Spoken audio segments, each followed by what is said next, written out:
everyone. Thank you for tuning in for another episode of Paranomaly Beyond Disclosure.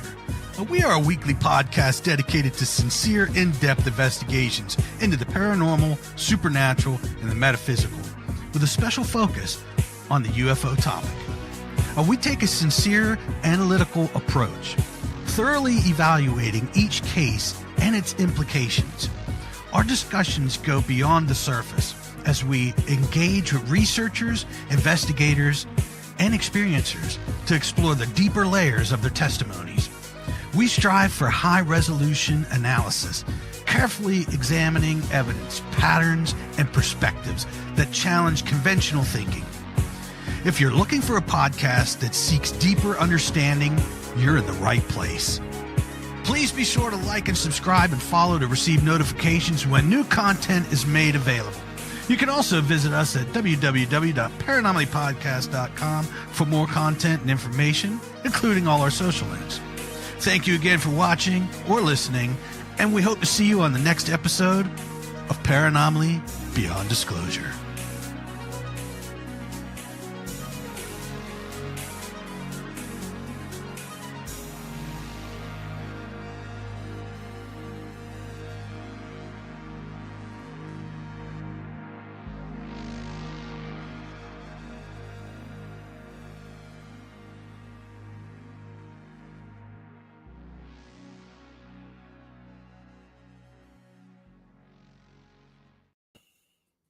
Good evening, everyone, and thank you for tuning in to another episode of Paranormally Beyond Disclosure.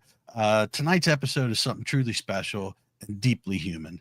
We're not talking about lights in the sky or missing time. We're talking about love, about grief, about the voices that never leave us, even after they've crossed the veil. Our guest tonight is Ellisa Beaver, pioneering ITC researchers whose journey into EVP began with the heartbreaking loss of her 17-year-old son. But from that pain came purpose. Ellisa has gone on to help countless others connect with loved ones on the other side. And incredibly, even with those still living but unable to speak, individuals with Alzheimer's, nonverbal children, and those in comas. She has even opened new doors to communication with animals, both living and past.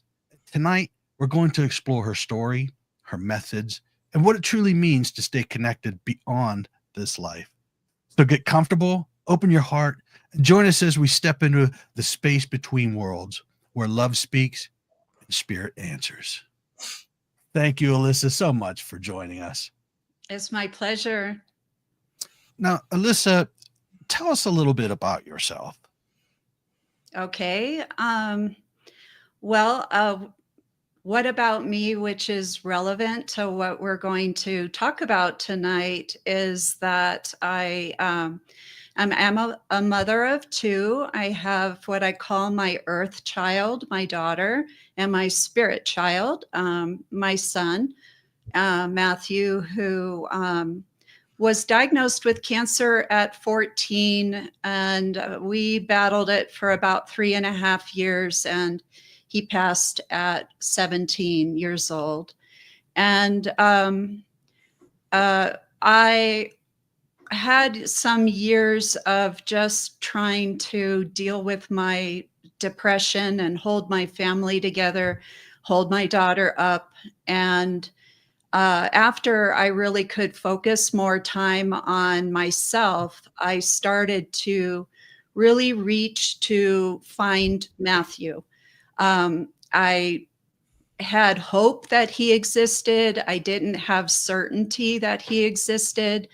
And so the first thing I automatically knew to test or try was mediumship, by having readings. And then I invested some time taking courses in mediumship development, and I found that I had some success and some struggles, but it wasn't quite hitting for me.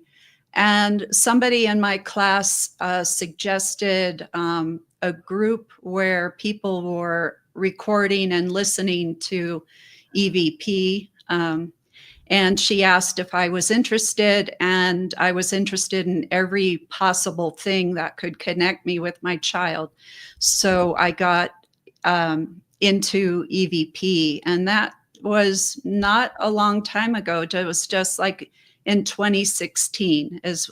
So I'm like in my maybe 9th year of recording, and that's why I started. And I am grateful to the person who suggested EVP, because I'm really drawn to it, and I've really developed and become good at it, over, dedicating myself over these years. So did you have a paranormal background leading up to when your son died, or what compelled you at that moment in time to believe that you could reach out to him, or did you just have the mere belief in the soul, or did you know something about, people contacting their loved ones after death? Or Yeah, to be honest, I didn't really know what I believed, but I was aware of mediums, and I wanted to believe that there are certain individuals who really can see and hear and know, with some accuracy. And I was trying to find that. And also, because my son's dying process was slow, I got to have he had some unusual experiences before he passed that he would share with me.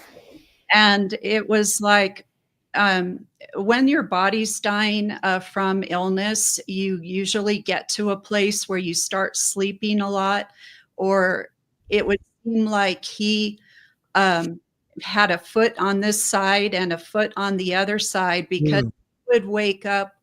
And once we're going to get to this in the presentation, but I have a baby that was never born. From a pregnancy before my kids who were born. And my son saw this little girl on the other side, and he woke up from one of these, this is at end stage cancer. And he asked me to see his sister.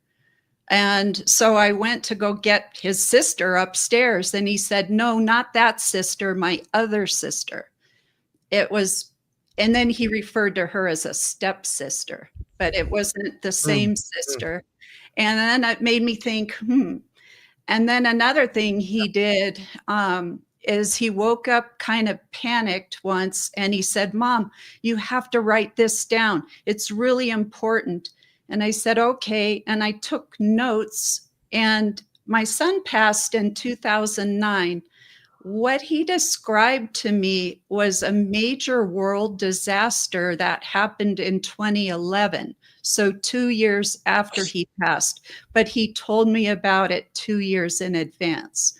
And that was, it was a mega earthquake, I think, a tsunami, right? Wasn't there a tsunami? A tsunami and a nuclear, and he was describing it, but he was getting really spiritual in discussing who lived and who died. It would, I don't know if I'm going to remember all the details, but it was like the white light people go a certain place and the blue light people go another place.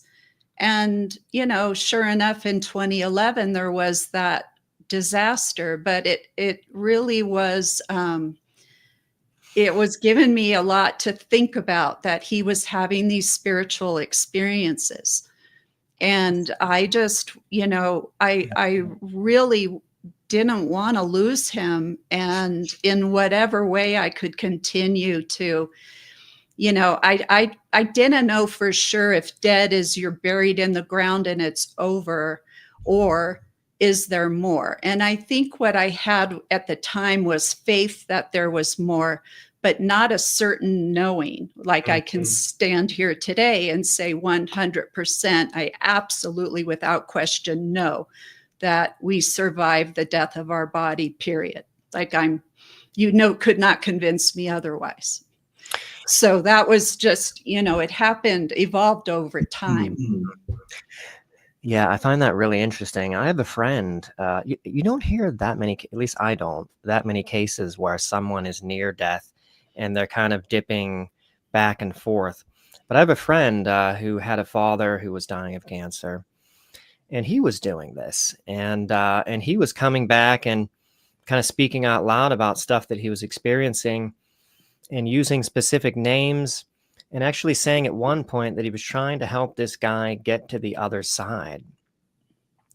So I found that really puzzling, that, he's not even like fully over yet. But this is just how, the afterlife is, and just consciousness, it's just mysterious. But he's already seemingly, if our inference, from what he was reporting is accurate, he's already helping people on the other side who are stuck, trying to transition, it seems like, and he hasn't even died yet. Mm-hmm. So, Interesting. yeah, that I found that really interesting. Yeah. And yeah, it's just really interesting that that's a thing, that now, whenever he was having these spiritual experiences, was it when he was sleeping normally and then he would wake up, and just in the sleep state, because he was more disembodied, he was, kind of accessing more of that realm, or I when was he having? Yeah, Mhm. I think, yeah, I like to imagine it like a gentle transition over there where, you get into, I mean, to me, he seemed to be asleep. But he would stay out, for hours and hours. And then when he would wake and tell me these things, I never suspected it was a hallucination, or he wasn't even really needing that much pain medication. So, and me knowing like that I had an unborn child and he was seeing a sister on the other side, that was pretty profound Mhm. to me. And he was adamant that it wasn't my daughter in the house, it was a different sister. And Mhm. and yeah, I just, and there probably was more. I did journal some of it, but that was, he passed 16 years ago, so some of it's not fresh for me to recall. Yeah. Yeah. Did you? But oh, I'm sorry, go ahead. Oh, I just wanted to ask, did you also get confirmation through synchronicity in any way Yeah, when you passed over? That's what I really convinced me. I had some phenomenal, yeah, I was already kind of, largely of the belief that consciousness survives physical death of the body. But once I had this, when my mom passed away, I had this phenomenal synchronicity that really kind of sealed it for me, and made me realize that, oh, that's just so mathematically improbable that could have been chance, the synchronicity. And but what was your synchronicity? I have so many, and I'm glad you brought it up because that also pushed me onto the spiritual. Like, this cannot be happening as a coincidental thing or a fluke. Hmm. And that was everything from um, electronic, changes timed at a precise time, to get your attention, or him catching my attention through satellite radio, or there was a time when I was just like chopping vegetables in the kitchen, and a coin fell out of nowhere and hit me on the arm. And then a song he loved, it came on at that moment, that the coin fell out of who knows where and hit me on the arm. So yeah, it was like I always recognized that as being Matthew, Yeah. and that was giving me, more, building me up more to realizing he exists somewhere, Hmm. and What? he's making effort to communicate. Yeah. What was the coin? So this was similar to synchronicity I had with my mom, or at least part of it, was these pennies, or these pennies that I kept finding. And then I actually had a song that came on spontaneously. I think Frank Sinatra, or it might have been someone else, but he covered it. called Pennies from Heaven, right after the penny synchronicity. I had some music playing for my dad on YouTube, and then, just the algorithm picked a song, a seemingly random song after that. And it was Pennies from Heaven. And I guess there is a thing about pennies in particular, and people find pennies. Yeah, I think people recognize what is special to them. And it might be, wild animals, or insects behaving differently. The coin that fell on me was a nickel. And then a song he loved had come on. But, sometimes it's just so in your face, the sign, that you can't ignore it. Once I was at the ranch where I boarded my horse, and I was talking to a couple of people, and this hummingbird confronted me like at my face, and I had those two people standing there, but it wasn't leaving, and I was almost embarrassed because I just blurted out, I said, "That's my son," like the hummingbird, but it wouldn't leave, and that's just what I felt at the time. I think that we have to, if we want to connect, we have to stay open and enthusiastic and encourage it and ask for more. But I think especially with children, or when the motivation from the spirit side is so strong that they want to get through to you, that they're going to turn it up until you notice. Yeah, and I like what you said about, we need to ask for it. If you ask for stuff, like when my dad passed away, and I had already kind of gone down the rabbit hole of synchronicity, and knew that this was possible and probably likely, that I could get something. I asked him while he was still living on his deathbed, just sincerely, like, make sure that you leave a sign and have it observable to my sisters, his daughters, because them in particular, I think, they needed to be persuaded.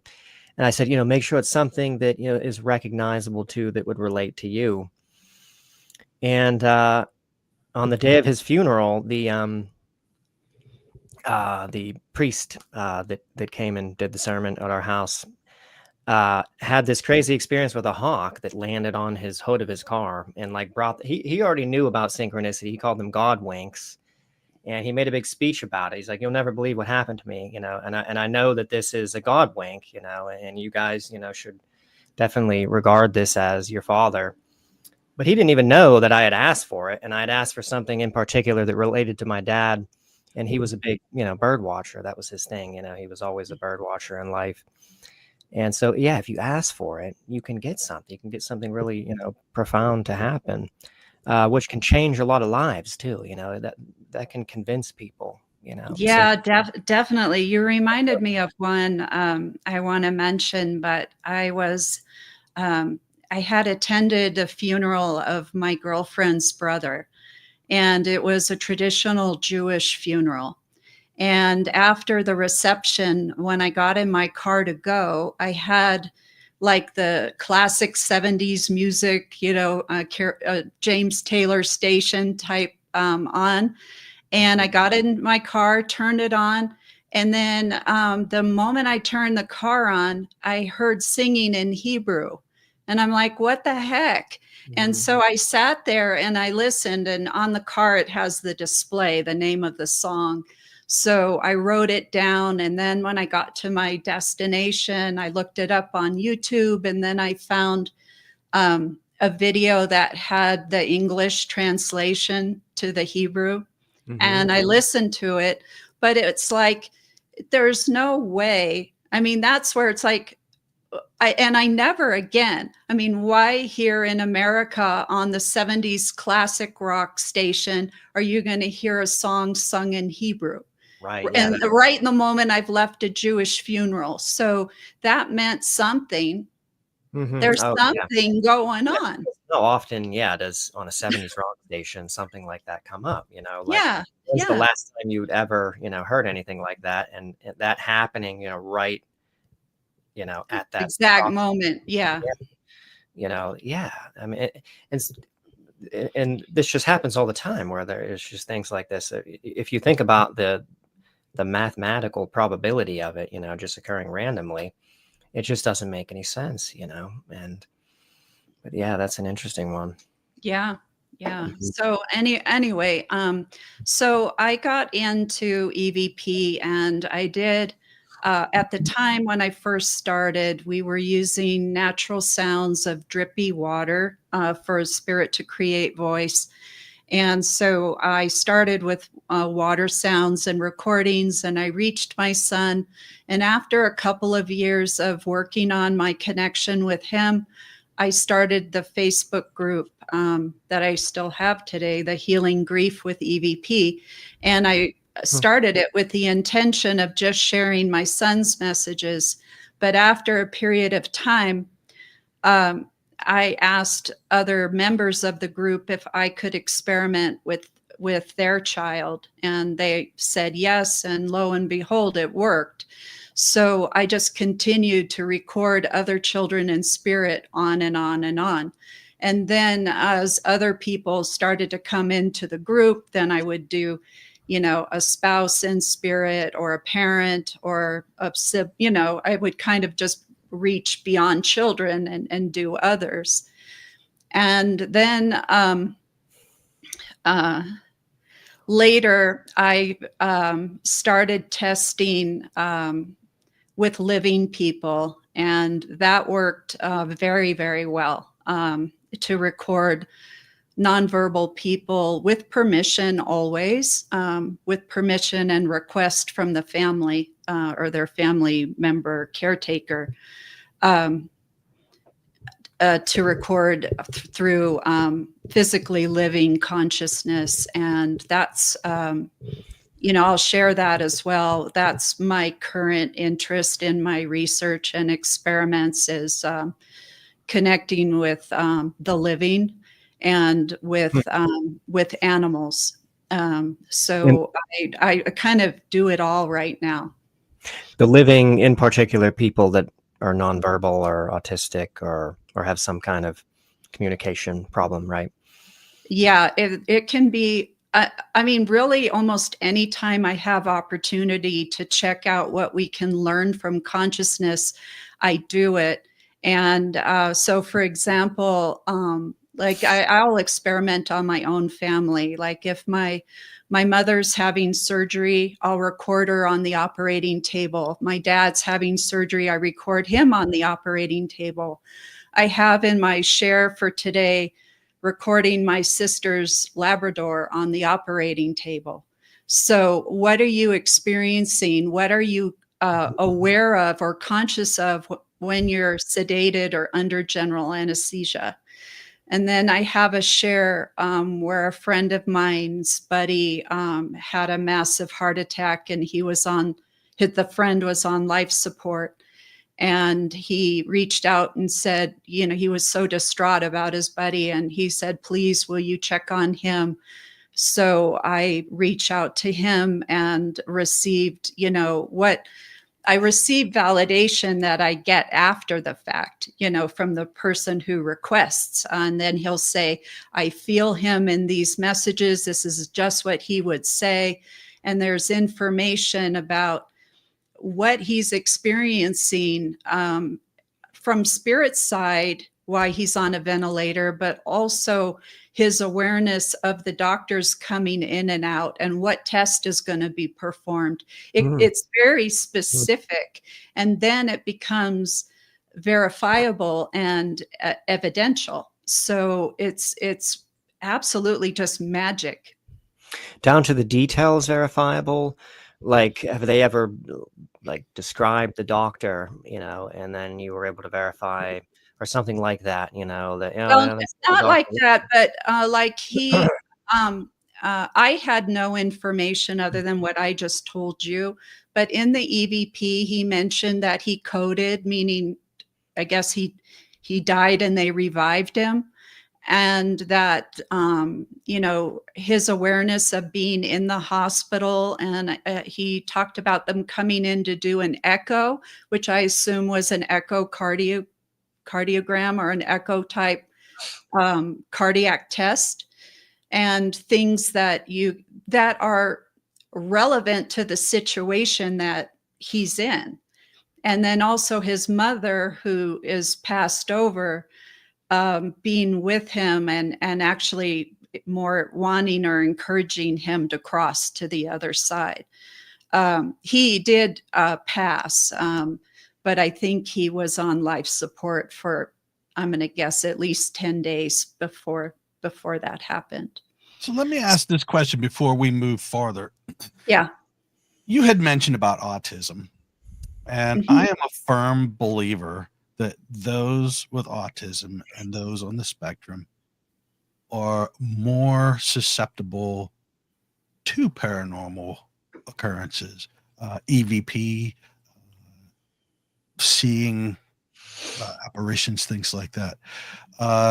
Do you feel that is accurate to say?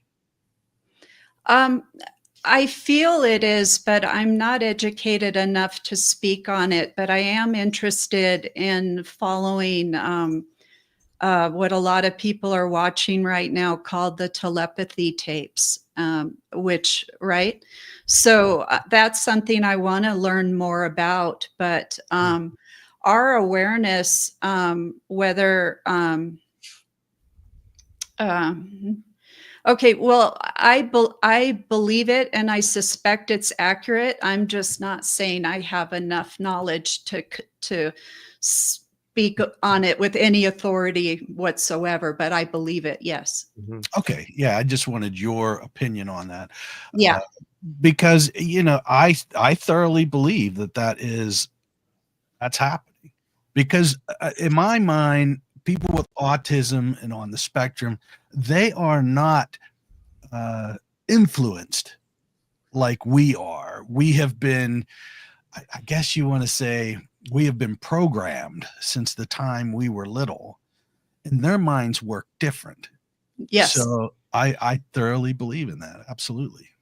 Yeah. That's exactly what I think about autistic people, is that they're kind of shut down from all the things that are programming us, all the, media influences that they're not really paying attention to, and in that sense, I think they are kind of more, untarnished or unprogrammed in that way. I have a question about, do you notice any specific pattern when you're communicating to autistic kids or adults, in terms of what they're communicating? Is there any pattern to it? Is there, because that's interesting, we don't even know, with ones that are completely nonverbal, we don't even really know, like if they could say something, what they would say. And so what is it that they tend to say? And is there Yeah. a kind of real pattern with that, or?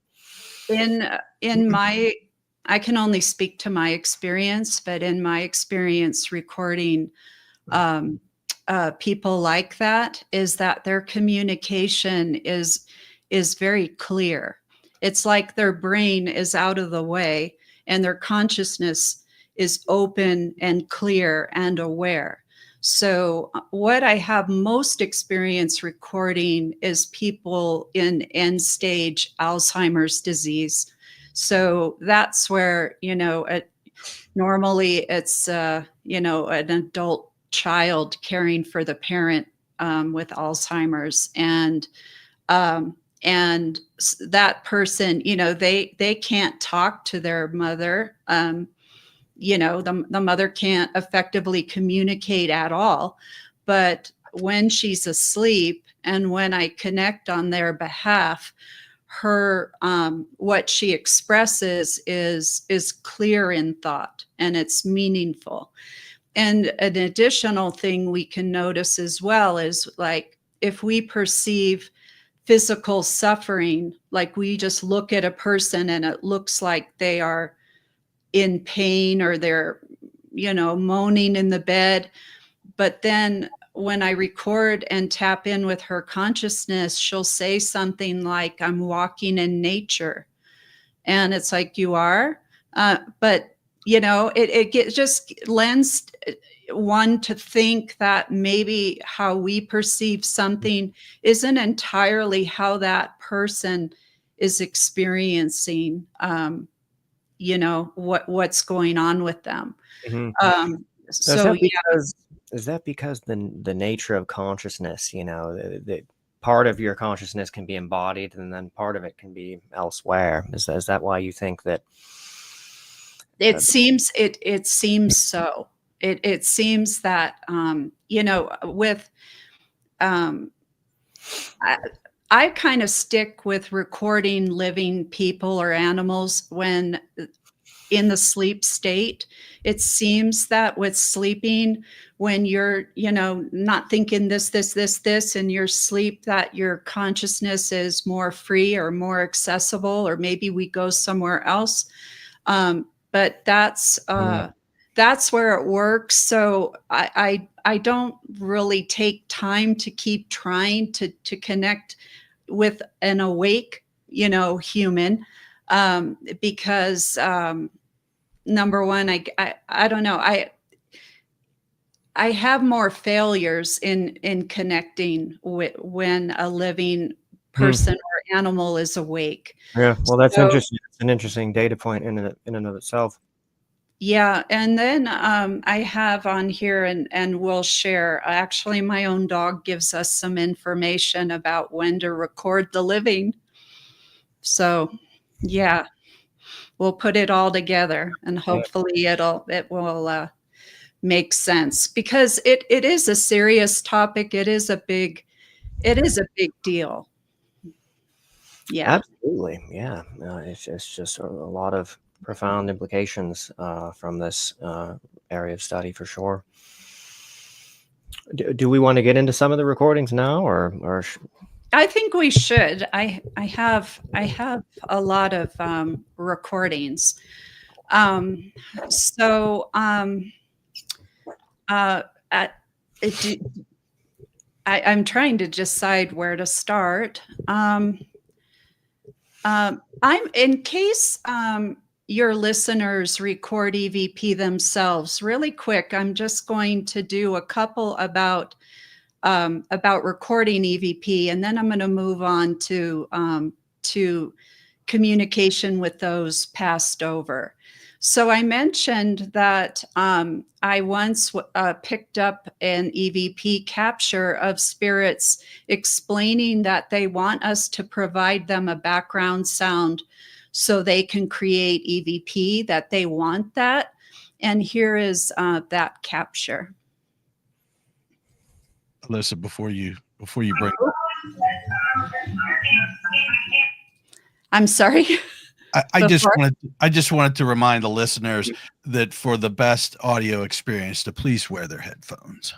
Yes, yes. You will definitely hear best with headphones on. On I some. really hear EVP pronounced in this. I mean, that sounds like it was saying EVP. Yeah, I'll play it one more time. Mhm.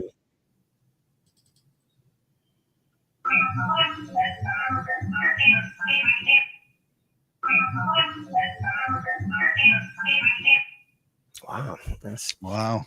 that's strange. Wow, that seems really clear. Some of them, you know, I feel can be interpreted so many different ways. It make me wonder, but that one like really kind of felt uh, clear, especially the EVP part. Seemed really clear. Seemed Yeah, they really enunciated that yeah. clearly, and there are so many different ways to record, and everybody, and Todd mentioned it too. Like, we kind of go to our own methods for recording, but I would recommend when recording, when you're not on a location somewhere, that you provide some type of supportive sound, because they don't create the sound, they alter the sounds we offer them in our environment to create EVP. So they're requesting that, and I think experimenting with sounds is a good idea. And as we go through my stuff, you'll hear EVP that comes from different sound sources. The other thing that is researchers say, and I validate in my recordings, is that outside of our earthly realm, somewhere in the other realms or astral cities, there are technology stations that exist that work in cooperation with spirit to send communication to our devices. And one day I asked, I just was experimenting. So I reached out to a station and I said, would you respond if you can hear me? And this is how that went.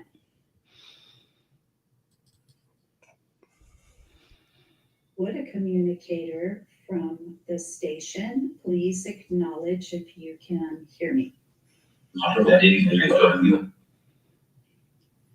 Would a communicator from the station please acknowledge if you can hear me?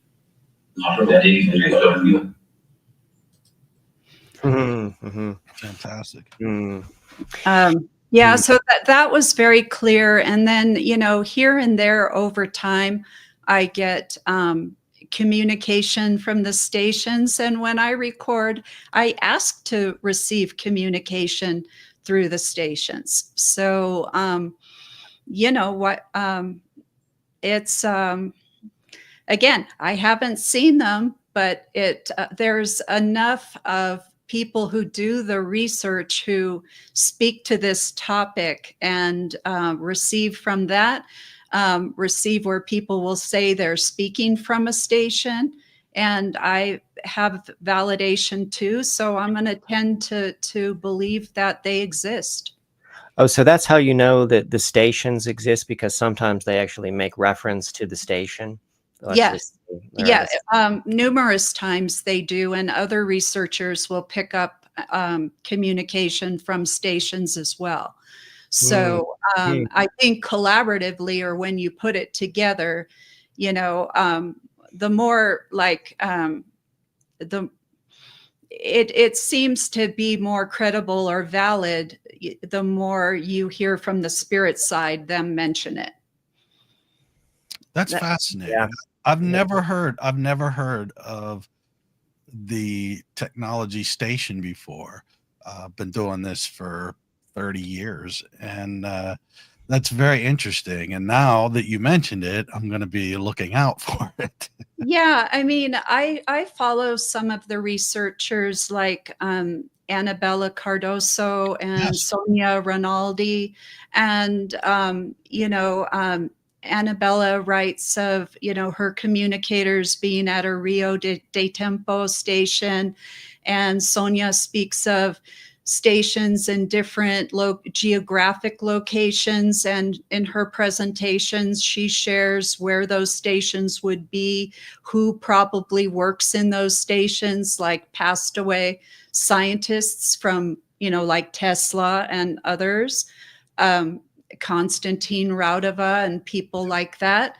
So it's you pick up things and then do your experiments, and maybe I don't know. And then in this case, it seems likely. And I may have heard, it's just something to check out, that it's more the highly intelligent communication that comes through the stations.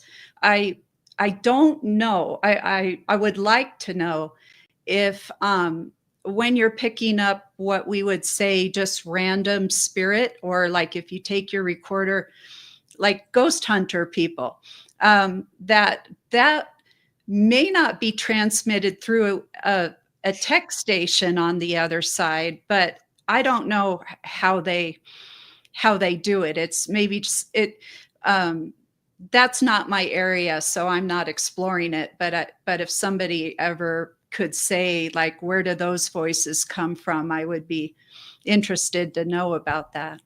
Mm-hmm. Is there any difference in the quality of the communications when they're coming from a station compared to when they're not coming from a station, or is there any differences with anything? I mean, you're saying there is differences, I guess, with content, and it seems like more intelligent, sophisticated concepts transmitted when you're communicating through a station. But is there any other differences in terms of quality of communications or anything to recognize? No, I absolutely do not notice the clarity of the EVP to be affected by if it's coming through a station. I think there are other aspects at play that would be our physical environment. It could be anything like the weather.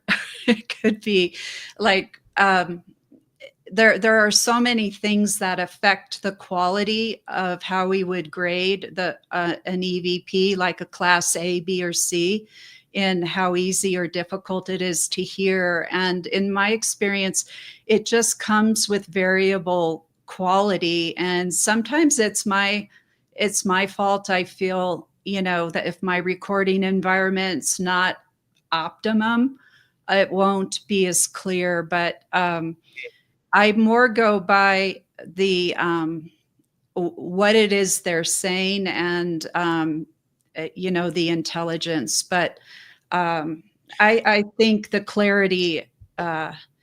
There's a lot. I mean, Sonia Rinaldi has even said in communication she's received in the past, and it's hard. I don't want to speak on her behalf, but in a presentation, I heard her describe how the other side has to make adaptations to accommodate what we're doing. Like we kind of, I'll use the word pollute the atmosphere. We've now got, internet and Wi-Fi and satellites and things that have changed the atmosphere that, didn't exist in earlier times when people were recording EVP. So those researchers who've been at it 30 years or more, they've lived through times where communication stopped for a while, and then they'll hear that the other side had to make adaptations to changes, around Earth in the atmosphere. And that's very interesting. There's been times in the past where people who have been recording EVPs had just a complete cessation of activity, and then due to what environmental things going on, or did they narrow down what it was that we were doing with our human activities that caused it? Or I think that can be part of it, but I think also in my experience recording it, there's times when it just communication flows in easy. And then there's times when I'll listen to a recording and nothing's there and nothing's there. And I've gotten to the point where I just try not to get demoralized by that and assure myself that, the voices are gone, but they'll come back because they always do. But, every recording, you don't know if you have a hit or a miss, obviously, until you listen. Mm-hmm. And do you have periods like longer than a day, like for a stretch of time where you're just getting nothing? It's just, seems like British or it's very low quality. And then all of a sudden, it picks back up and then it maybe remains sort of good for a bit. So there does seem to be like this fluctuation, that there's times where you just can't get anything. You're not getting anything at all. It's not Yes. just And I think that happens to everybody. I would imagine, or if not everybody, I think that's a common challenge, is those times when you just aren't picking up, so now I want to start to share what's possible, like what we can learn from them. And in this first example, like imagine this, my mother passed last year with on is called MAID, Medical Aid in Dying. So it's legal where she lived. And so she chose the day and the time she was going to go. So prior to her, making the decision and getting, ready to die, she was talking to me about her anxiety about dying. And one thing that she was saying to me is, I want Matthew, who's my son, her grandson, I want Matthew to cross me over, and I'm afraid he won't cross me over. And I promised her that Matthew would cross her over, and I already knew he would. What does she mean by cross her over? What does Like that when she's leaving her body, dying, transitioning, she wants the soul spirit of my son to be with her in that time and take her to the other side. Okay. That's what I mean by cross her from this realm to the other realm. Like, does that make sense now? Yes. Oh, yeah. To sort of assist, to sort of be with her as she's crossing. So number one is I want Matthew, and number two is I'm afraid I won't like it on the other side. And that, I really had nothing much to say other than it's not an optional choice. We all have to go there, So anyway, so on the morning that she passed, she had at her bedside the medical doctor, a support person from hospice, and my father and my sister. And my mother drank the medical cocktail that causes your body to die. And what happens is you fall asleep, you get in a deeper sleep, and then the body dies. So I recorded EVP with my mom about 30 minutes before her body died. So technically she's still alive. And what she said to me, I'm going to share with you, but she said, already have Matthew, I'm home. Which was absolute, like, perfect. She wanted that. And if you're getting an EVP and you hear something that sounds like Matthew, that's got to convince you, that there's something to this. But go ahead. Let's Absolutely. Let me play it.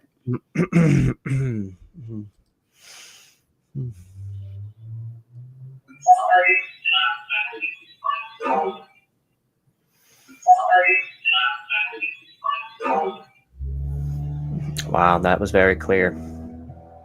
Yeah. That's so, just right there, like, look at what you can learn through EVP communication. I actually get to know that my son in spirit is with my mother. She's acknowledging I already have him, like he's already here. And she called the other side. She said, I'm home. So obviously she's comfortable with where she's going. And so that's just perfection. And it gives me, and I hope it would even give you and others, the confidence that your loved one that you want to bring you over when it's your time to go will be there and will take you, and that we should ask for them, to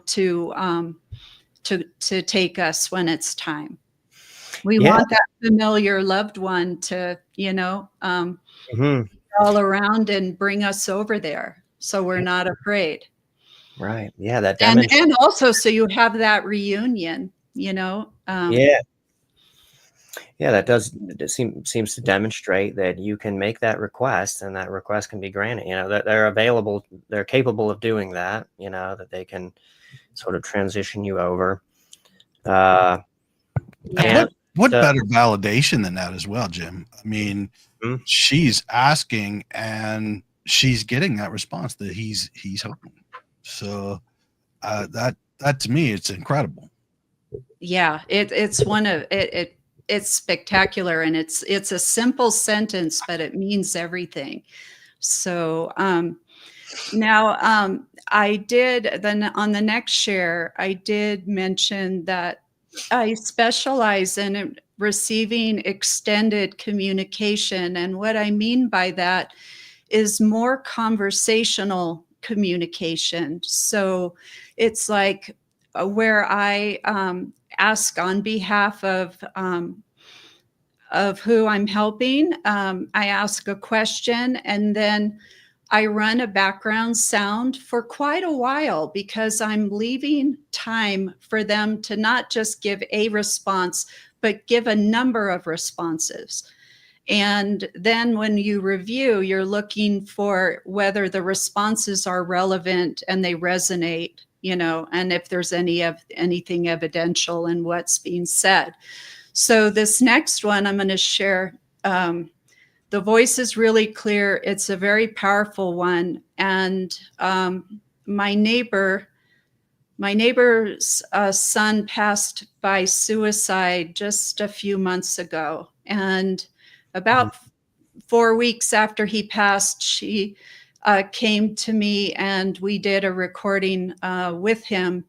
And some of the questions you'll hear me ask him are questions she wanted me to ask. And I do have her permission to share this, and I'm going to do it. It'll be longer, but you'll hear how we can hear so much important advice and information from a loved one in spirit with this method.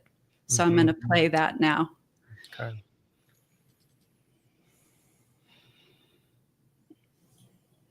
Alex, what would you like your mom to know? No.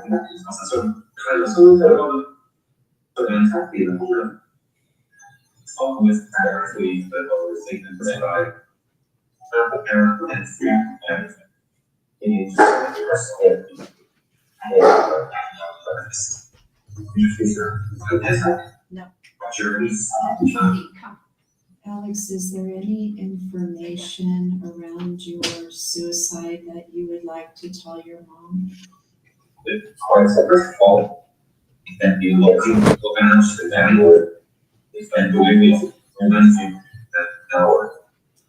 Alex, do you have a message for your brothers?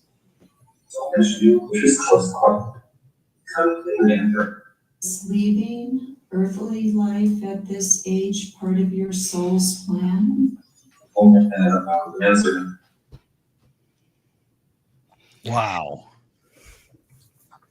Yeah, I can't believe how clear some of that is. It's just Wow. so clear. It's just very, very clear. Yeah. Almost, I thought like when we were talking to that Staticom guy, that Tony guy, Oh, that yeah. some of these are just as clear as what he was doing. Mhm. I got a question.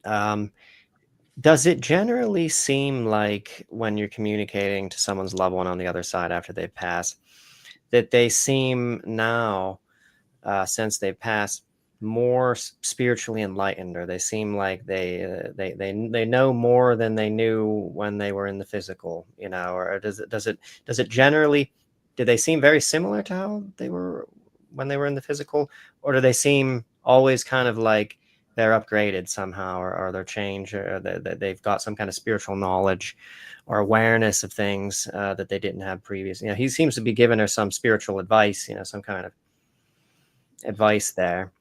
What are your thoughts on that? Yeah, I think, oh gosh, they are more aware. They're much. They. I'm sorry because your original question, but then you were. It's. Are they different? Yes, they are. They are. They're more knowledgeable, they're more aware, and they are not influenced by time in the way that we are. And this recording with Alex was a little different than I normally get from Spirit. It almost felt like he wasn't quite as settled in this first recording, but I've done 3 with Alex, and he got more I'm going to say more zen, more chilled out. And then he was speaking more to, he has siblings that are like middle school age, and more speaking to how to support his brothers. And he seemed more calm and happy. I've never heard a spirit blame a person as we hear here, where he says, "I blame you, Matthew, a coward." And I learned after the fact, this is not my Matthew, but that there is a person known to them who was abusive to him as a child, and he's blaming that individual to help put him in a state where he would take his life, possibly. So that was not something I would normally hear or have ever heard, actually, in a spirit connecting recording. But when I have the mother who can sit and listen to every message, physically with me in my office, and then explain what this means, what that means, because it all was landing and resonating with her. And yes, there is, a Matthew who did this. And yes, his younger brothers are coping with big time with anger issues over the suicide and the death and what's going on, and needing outlets for their anger. So even suggesting like to give them therapy at home, and saying that they're going to survive, and you need respite, mom. And the mom was wondering if it was her fault. And it's like, what do you want to tell her regarding your suicide? The first thing he says is, it wasn't your fault. And and then of course she cries and she feels relieved, because I think it's normal for all of us to feel with a loved one that there maybe was something we could have done to prevent, to prevent their death.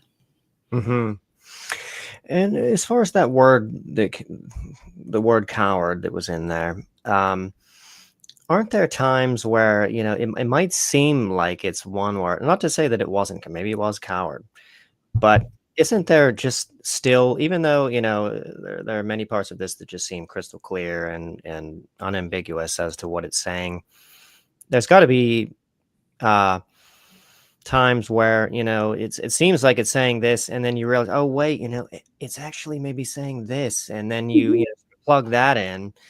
And then you hear, oh yeah, that's probably what it says. It's not this word that we were thinking originally. Do you sometimes, go over things, re-go over, have different people maybe listen to them, and what do you hear, and get maybe different perspectives to kind of hone in on, narrow down to? Sure. Hearing differences and EVP quality are two challenges, to sharing EVP. And, one thing that I was really excited some years back, just to have the validation in the human hearing differences, when that there was this viral thing going on the internet where they would play a sound, and some people heard it as the word Yanni, and some people heard Laurel.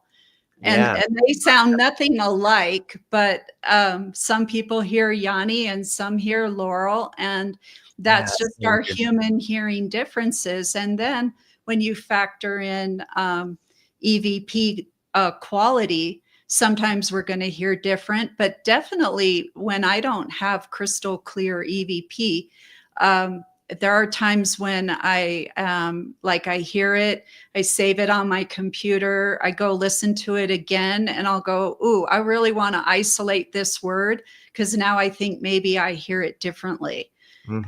So yeah, of course, that's, I think that we all probably struggle with that. Yeah, right. Yeah, that's very interesting. And yeah, it seems like it would help to have, like, maybe like a group of people, sit down and, show have them individually, maybe, listen to the recording, without being influenced by, what the group is all thinking. and there must be some kind of methodology or enhancement to the methodology that can be. Yeah, but I kind of feel like it's helpful to have the feedback, in that if I put something out blind without putting up the words, and I Mhm. say to my group, what do you hear? And people are going to write all kinds of different things. I suppose it's validating if the majority of people hear it the same way I do. But again, we're dealing with people of different ages, different hearing ability. And so I, I just think that almost if you take a group, probably the frequency that everyone will agree on what they hear is pretty small. Okay. Now, do you think that also maybe they're tailoring when they're, transmitting, that maybe they have, and it seems possible, that they have some awareness of how you're going to interpret what, and that they could be tailoring it specific to the individual? Is there anything that has led you to think that maybe they're doing that? Yeah, 100%. 100%. I believe that. Hmm. I find that that they speak to me in a way that they know I'm going to understand what they're saying, or that it's going to make sense to me. And so that would be, word choices, how things are phrased. If I Mhm. ask a technical question and I get a simple answer, which I do have to share here, where I ask, how do animals speak? They answered my question, but in a very simplified way. But I could kind of visualize, based on what they said, how they assist animals to speak. So I do agree that that is accurate, and I have a couple examples here that'll go over that. Alyssa, before we get to that, have you ever recorded EVPs to describe what the spirit is experiences at the moment of death? Not just after, but as they transition. Um, no, no, I would say no. I'm more here about who is with them, and the only experience I have to go off of that was observing my son's death, and my daughter was 14 years old, and she was in the room. My husband and I and my daughter were all in the room when my son passed. And at the moment that the hospice nurse, confirmed he was gone, or somewhere mixed right in there, my daughter said, um, she said she felt euphoric, and that she felt like her heart expanded so big she can't hold it in her body. And I, um, I mean, I was like, what the F? Be like, your brother just died 1 second ago, and you're talking about how euphoric you're feeling. I didn't understand it in that moment, but I later understand that she was the one in the room who was open to feel the release of his soul from his cancer, ridden body. And she probably shared, in a way, the death experience with her brother. And so I think that's really the only personal thing I have to go on, that people who have the near death experiences, when you read and study those, you hear a lot about the euphoria and just the indescribable way that they feel, in a way that we can't imagine in our own bodies. Yeah. Right. All right. If you want to go ahead with that clip, you was just getting ready. I didn't mean to interrupt you. Oh, no, that's okay. Oh,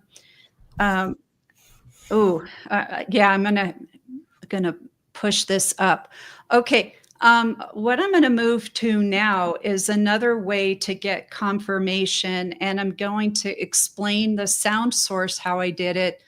Not long ago, are you familiar with dream visits where somebody in spirit? Okay. I had what I thought might have been a dream visit from my unborn baby. And in my dream, it was very vivid, and there was a little golden-haired girl holding the hand of a man who looked like a guardian. He didn't speak, but the little girl spoke, and she pointed at me, and she just went, "You're my mom." And then she came over and wrapped her arms around my legs and looked at me again, and she said, "You're my mom."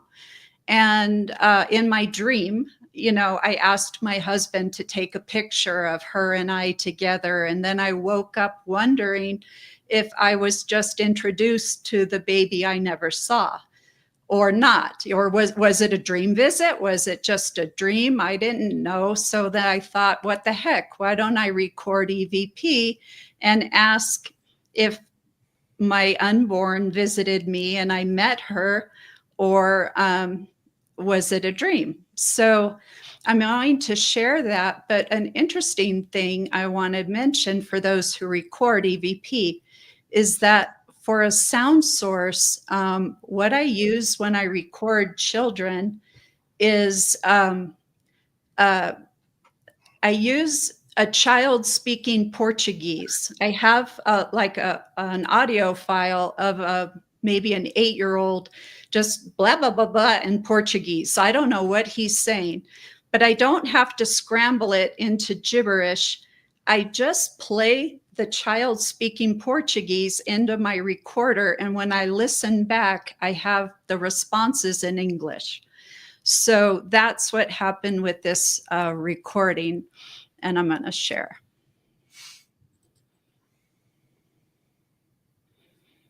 Unborn daughter, can you tell me if you visited me this morning in my dream?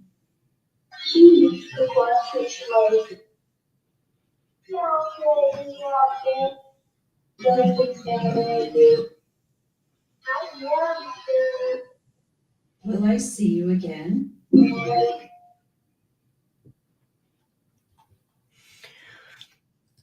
That actually sounded like a child's voice. The last two, at least. It sounds like a child's voice because I think because the sound source was a child speaking. Again, it was a child speaking Portuguese, but the intonations were more childlike. And so when they say, and maybe in a way I'm trying to figure out if it fits, but she progresses visual. And it made me feel like she developed or progressed in a way that she could manifest in a visual way that I could see her. And and asking like, and they say, so baby dropped in, like she dropped into the dream is how I received that comment. Maybe that's how they perceive it, like they're like the baby dropped in and will I see you again? Yes. And again, it feels good. It feels like the way it lands with me, because I get skeptical with my own stuff too, but it felt like it was a dream visit and that I was able to use EVP as a method to validate it. That's and then I just think it's interesting with the to play the Portuguese or probably any other language that to me would sound like gibberish because I don't understand the language, and then have the responses be altered into English is really really cool. So I'm gonna just run through some more just to learn, like with extended time of recording, what you can hear. This is just a beautiful, assuring one where the mom who requested the session really wanted to know her daughter was around her, and here it goes. Jessica, what would you like your mom Amelia to know?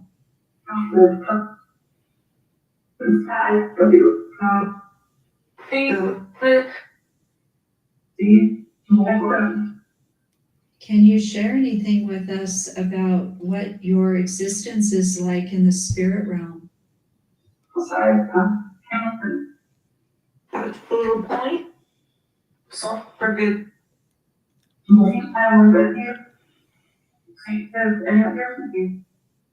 Jessica, what else would you like to tell your mom?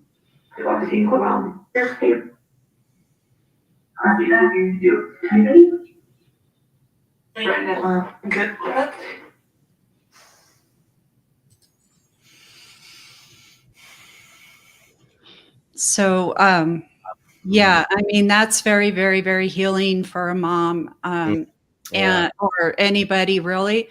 And and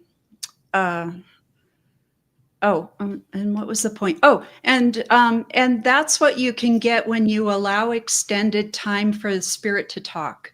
Because in recording, they'll say sometimes, ask a question, leave 10 seconds or 50, whatever, it's a short amount. But when I'm doing it, I'm asking a question and I'm allowing 40 to 60 seconds to go before I ask another question. So I have time to hear everything they want to say. And then I order it, like I ask a question, then every response that comes in that, let's say 60 seconds, I put that together. Then with my next question, the same. Whatever follows the next question, I put in, etc. And then we're looking for, evidential or relevant, intelligent responses. It's not like I'm asking, what do you want to tell your mom? And she says, I'm driving the car, I'm eating pizza, or just you hear something random. That's really good that you do that, because most, including myself, I let about 10 seconds, 15 seconds, not realizing that, yes, it could be a longer message. Right. So why not, I'll give it extra time because, obviously, or at least when I'm recording, the person in spirit usually has a lot that they would like to say. Now, when you do these sessions, do you call upon spirit guides or anything like that, or do you just let the spirit come through? I connect with the loved one in spirit. However, I feel compelled to do that. I believe that it's not just me, that it's a team effort between me. If I was recording someone in spirit for you, you and I now, Todd and Jim, we're connected. Yes. So that connects me to your loved one. And then I think your loved one then will trust that I'm a person that they feel comfortable to come through to. And then I'm going to give you everything that they have to say.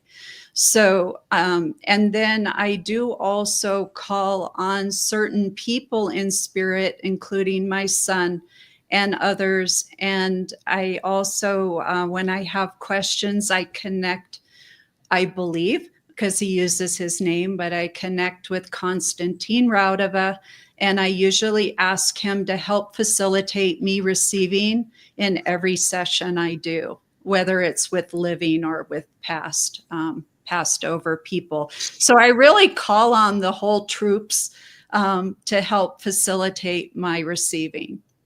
Well, who was that last guy you mentioned, and who is he, and why him? Why him is a good question.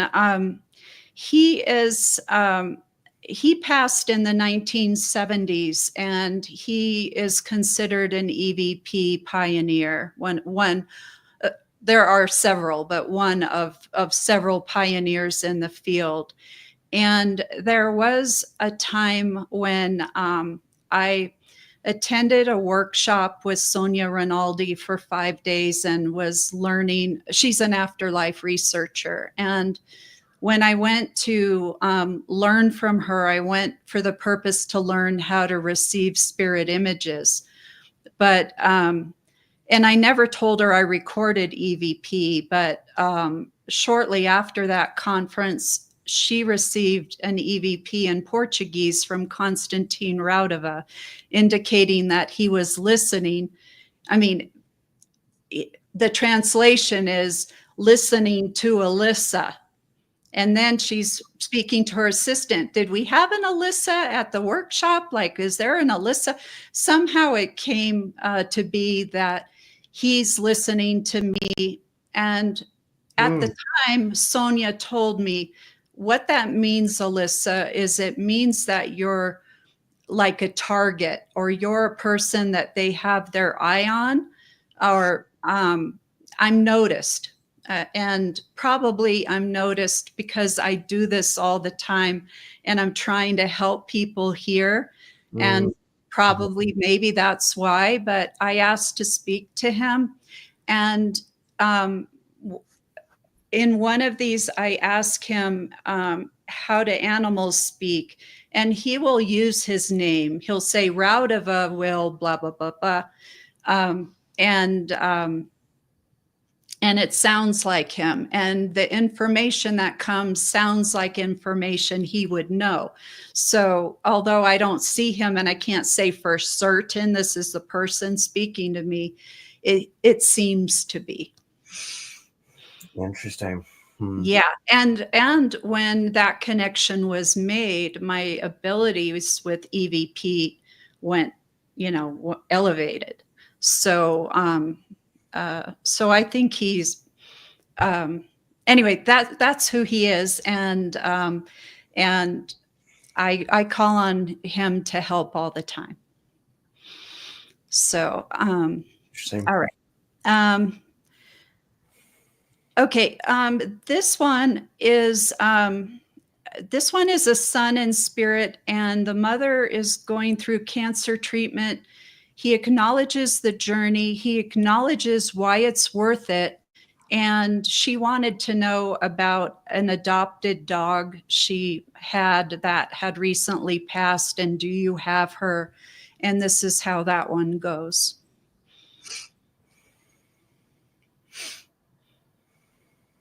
Dustin, hi. Do you have any messages of support for your mom?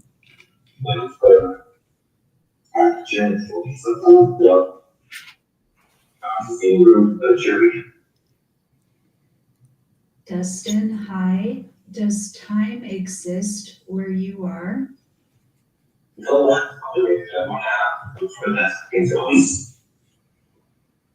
Dustin, do you have Tessa? Did you help her cross over?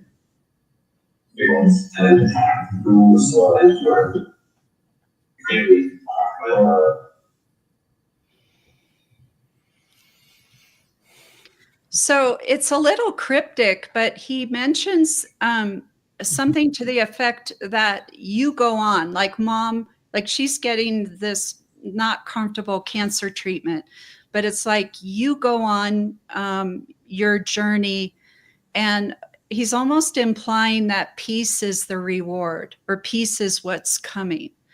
And then, he uses the name of the dog, Tessa, and that he's busy loving her. And, it's, again, every session's different, but I consider it evidential based on what he's saying, based on how the mother receives it, and when proper names are used. Mm-hmm. And they always say that, they're with them or they're inside. I think two of them, they're inside them, and I think there's something that really needs to dawn on us about that, that, even though, like myself, for instance, I'm just conceptually aware that, my deceased loved ones are, potentially here somewhere, or able to perceive me and know what's going on. I think we fail to recognize how connected, and how present they actually are, maybe all the time, uh, and they Yeah. seem to want to, in these recordings, they seem to say that like first or in the beginning, like that's kind of the most important thing. They're with us, uh, and I think in a more intimate way than we would think, It seems that way, and you're right. There is a lot of consistent validation of them being with us. I mean, we just hear that in these messages over and over again. Um, so and, uh, and and the one woman, the one girl who said that she's inside her, I think there was another person that said that used the word inside. yeah, that might have been in the unborn baby one. Yes. I think, yeah, um, and uh, and another one that I don't have here, but this was one I recorded, years when I was early on doing this. I had tried to connect with that unborn baby, and this kind of gets into just an interesting concept to imagine. When I heard on the EVP, she said that she knows my daughter, my daughter here, and I'm in her, she said. And it made me wonder if a part of the spirit of that child, like it wasn't time for her and she came later, and is a part of my daughter here now. So it gives you a lot of things to think about.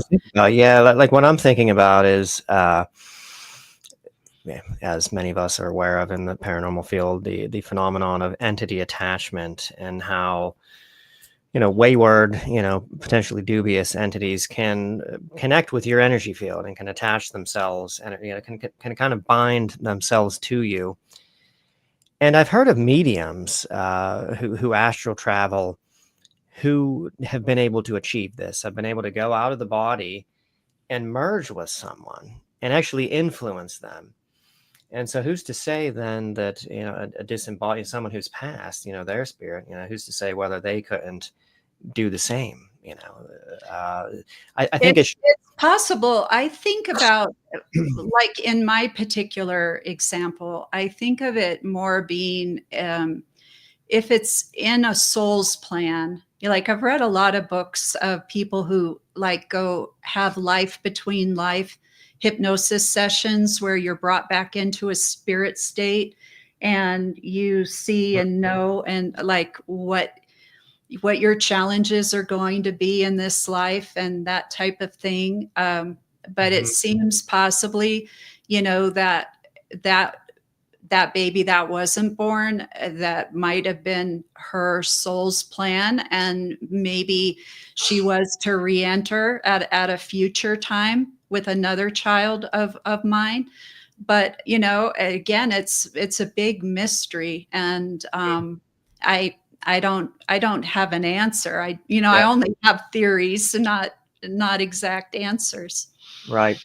And we do have Yeah. that, notion that some people talk about walk-ins, like this sort of planned, you know, some people, feel like there's a arrangement for one soul to sort of have the body up until a certain event happens, and then another soul, come in uh, at the time of that event, and then either join the soul, or sometimes the soul leaves, and then the incoming one takes over fully. um Yeah. Yeah, it's just great to speak to so many people with different experiences, and yeah, and then just gather, you mhm, know, as right. much information as possible. Um, anyway, this I'm going to do this last of a departed person with my son Matthew. I was missing him a lot as we were approaching Mother's Day this May, and I felt well enough to reach out to him. And what's interesting in what he speaks of is I was asking him if he would share a memory of a time he and I spent together. And his response, he did give it to me at the end, but his response was, the past is alive for me.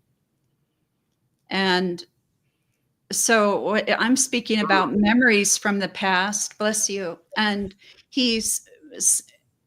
so share a memory from the past.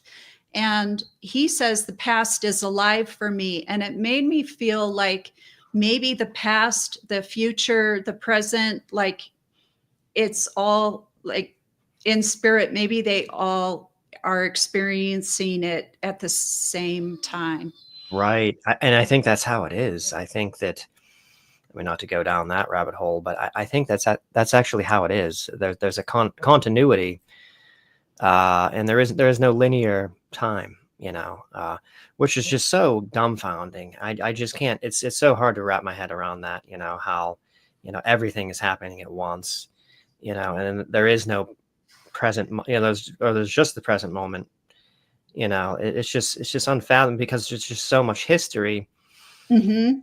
And to think, yeah, I mean, from their perspective, and if they're aware of that, or they can perceive all of the past and history happening now.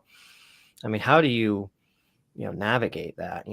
Just perceptually, or Yeah, I mean, I would assume we're accustomed to it when we're in spirit. And another thing he had said is we don't relate to time here. That was a quote on an EVP. And I would hear in medium readings too, like a medium, they'll frequently say that your loved one doesn't miss you, even though sometimes they say that they miss us. But it's like, it's decades probably until I see Matthew again. But to him, if time is all like this, and he can be in me or with me or around me, as all these spirits are saying, then they don't really have cause to miss us. And to him, it might be like we blink our eye and boom, my mother's back in spirit with me. So they're not going to experience the time the way we do.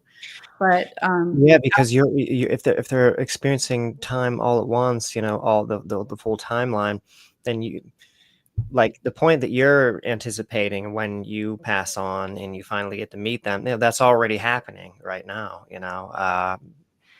They've already experienced that, or that's accessible somehow. That community, that moment, when you finally, and that would seem to be the case too, that that you should be able to communicate with anyone's spirit, whether they're living.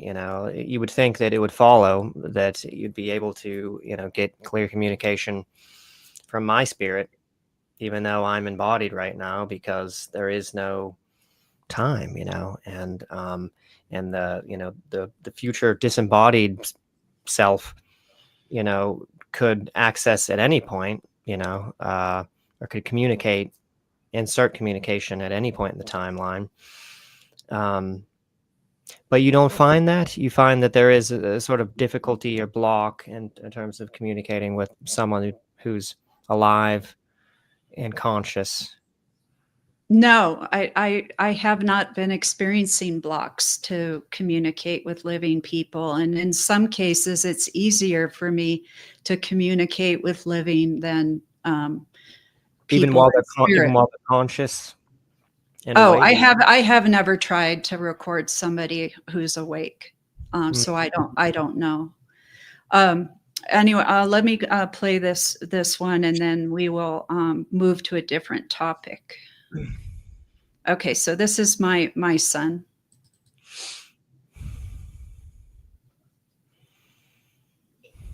Hi, Matthew, sweetie. Can you share a memory of a time you and I spent together?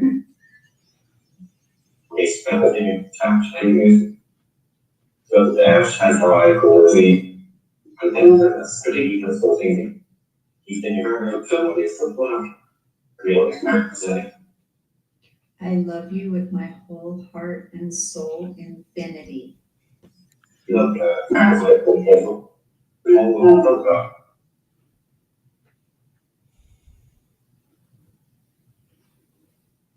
Mm. So that was the time around Hanukkah was what he considered a memorable moment with you.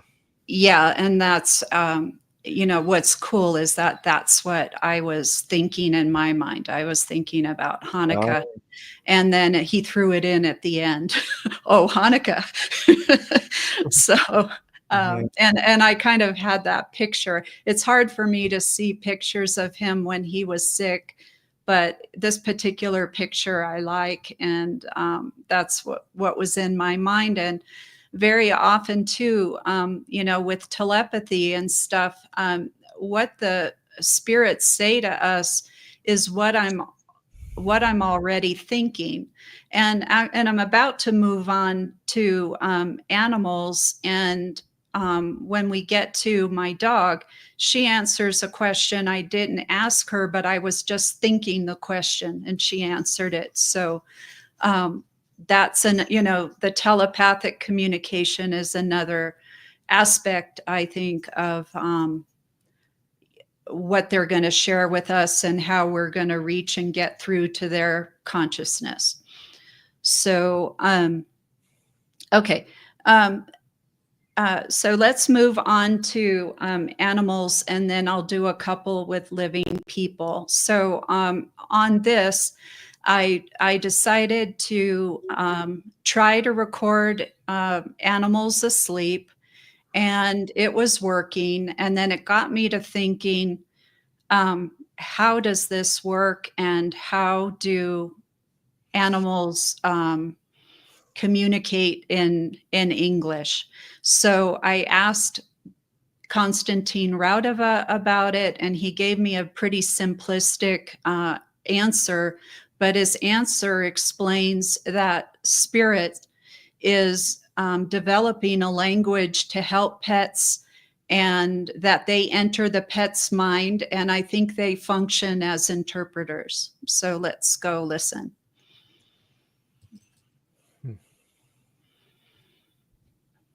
Hi, Mr. Raudova. Can you please explain how we receive EVP from animals?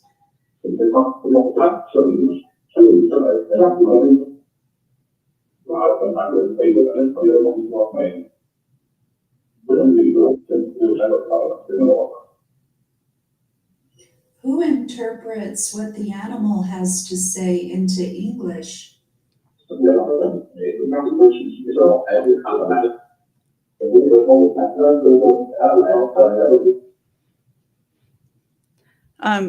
Yeah, I'm sorry, the voice on that one isn't as clear, and I used a gibberish of Raudova's earthly voice speaking his native language, which is, I'm not even sure what his native language is, but it's not English. It's German, or I'm blanking right now, but he says they developed a language to help a pet. They enter the pet's mind, and when we listen, we can help them to talk. So, and then he affirms or encourages, I feel, me to pursue it, because he says it's beautiful, acceptable to help them meaning animals. So when I tap into the consciousness of animals, I'm thinking, just based on this little, bit of feedback, that it's probably there is spirit assistance for animals to speak. Okay, so that's what I was just wanting clarification on. So you think, it seems based on that information, that they're not communicating direct through you. They're communicating through something's helping them on the other side get their thoughts and feelings across. Their disembodied spirit of some kind is translating or is interpreting some kind of. He says we look for captions I mean, we know what captions are. We look for captions and enter a pet mind. So it's so mysterious, but their animal must be giving some kind of signal, or something that spirit can read, and they enter the mind. They know what the animal, they understand it on, and they can interpret that. That's just how it seems to make sense. And I'll probably ask more questions about this, but I've only really been focusing on recording animals this year.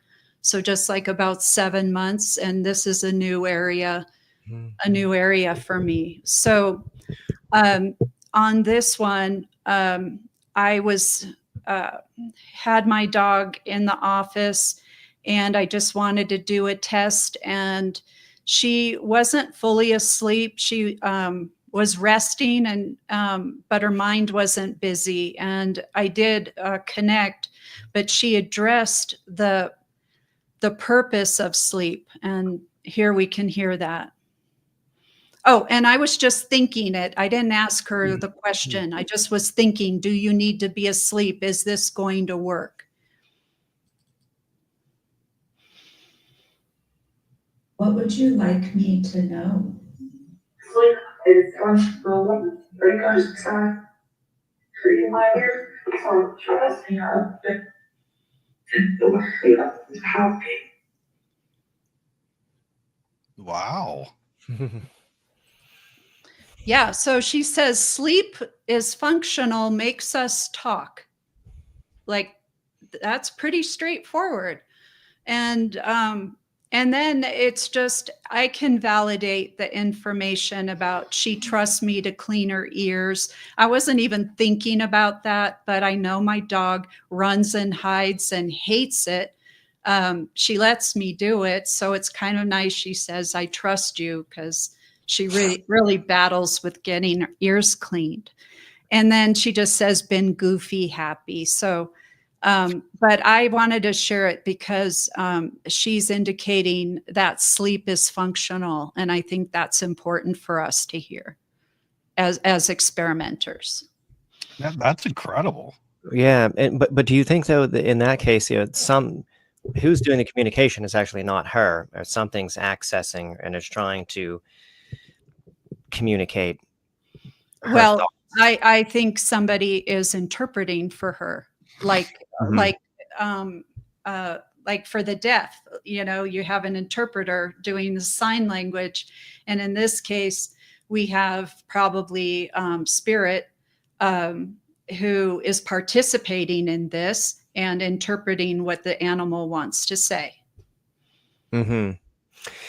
Yeah, because I've always been confused about that, because I never would have thought that animals understood concepts, like an ear, for instance. And I kind of hope that sometimes that they don't understand concepts and don't suffer on that level that we do for lack of conceptual understanding of things. They just have awareness, and they're aware of. Or what do you think about that in terms of their conceptual? Yeah, they understand so much that my mind is completely blown, and I would say all of us should be speaking to our pets, but even if we're not, they know in detail what's going on. And the reason why I put a focus to begin with on animals is I had this bizarre experience earlier this year when, again, I was doing a recording. I was expecting to connect with somebody in spirit. And when I listened back, there was all of this talking from my daughter's cat, living cat. And the cat left about 20 messages on that one recorder. And the cat's awareness, the cat was going through the process of being diagnosed why she was losing weight and sick, and she turned out to have lymphoma. And in that recording, the cat was using her own name. She was saying she questions if the disease is cancer. And then she was giving instructions on how she wanted to be fed, treated. She made comments of knowing when a person in the household was going to the store and what his state of mind was. And then there had to be further intelligence or spirit speaking through the cat, as nutso as this might sound, because they were saying that her paw print must be captured. Like this is after the animal would be passed over, like make a mold of her paws, and that she wanted to drink milk in a saucer when she'd never in her life been given milk in the saucer. And how does she even know what milk in a saucer is? Mm-hmm. And just odd things, but all of it, because it's in my own family, I could verify the information is accurate. And then what was unusual is that they went on, because spirit will speak on behalf of somebody as well, a person or an animal. And in this case, the cat said that she would be, like in the future, choking and end up with blood. And they also indicated that you must stop her breath, which means euthanize the cat. And I was kind of like, gosh, I don't generally think that spirit tells us what to do or interferes with how we handle things in our own families.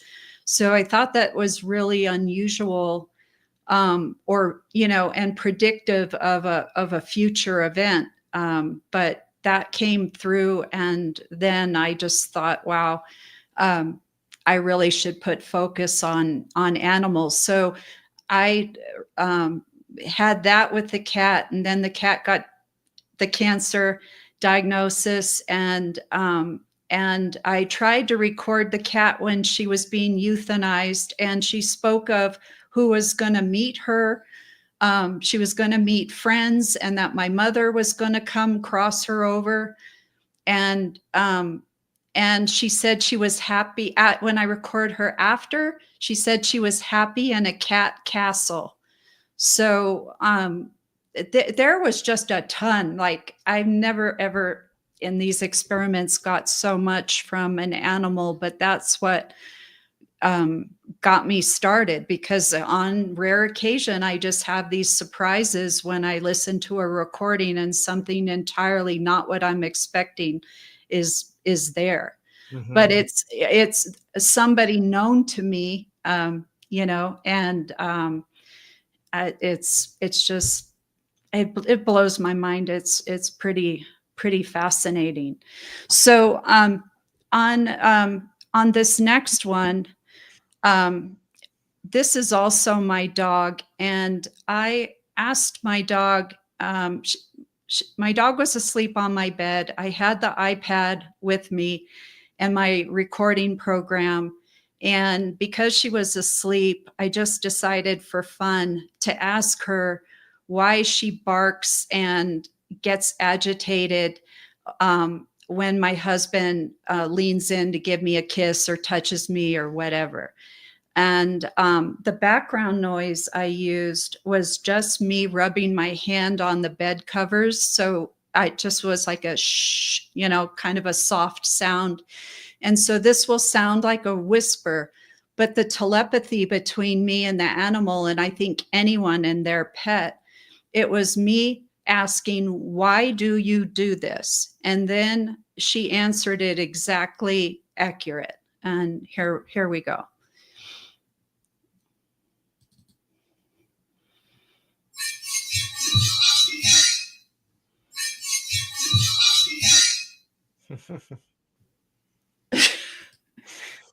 It's a possessive, it's a possessive behavior. I want you all mine.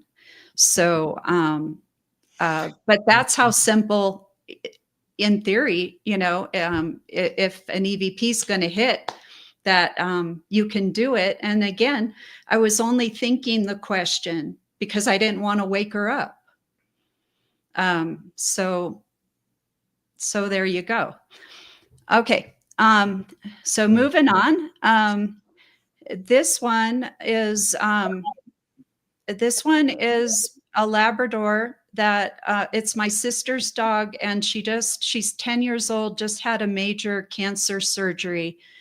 And what's interesting, as we make choices, like for me, I normally would tend to not want to put an older dog through a major surgery. But my sister wanted more time to have fun with her dog. So she decided to do it. And my sister texted me when the dog was in the operating room and then gave me permission to connect with her dog. And I started asking questions in the way that I normally do when someone's having surgery to see what she's aware of and what she wants to say. So here we go with that.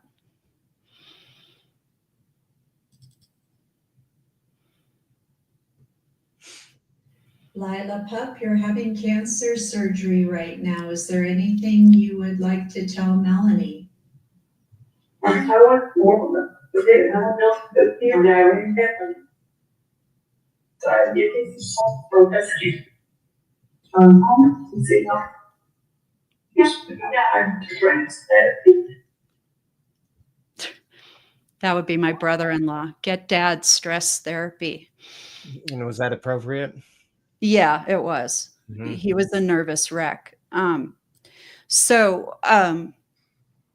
that first one, I asked her 2 more questions, so there'll be more. But on that first one, I'm not really sure what I make of it. God giving soul for rescue, and I don't remember what the second one was, but it made me feel like it's not her time to go. And I know there were complications with blood pressure and like surgery complications, but she seems to indicate that she's rescued. It's not time. And then here's the second question.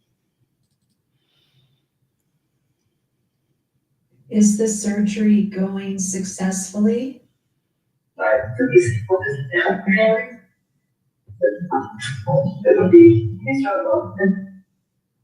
Is there anybody visiting you while you're undergoing surgery?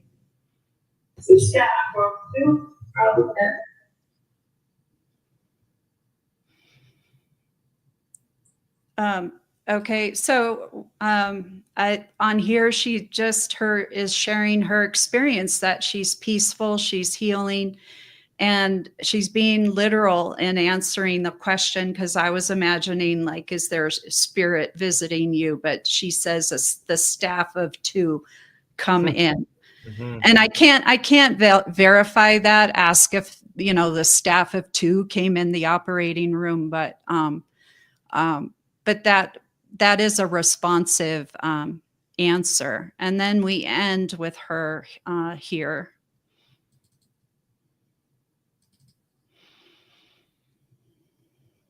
We support you, Lila. Is there anything else you can tell us during your surgery?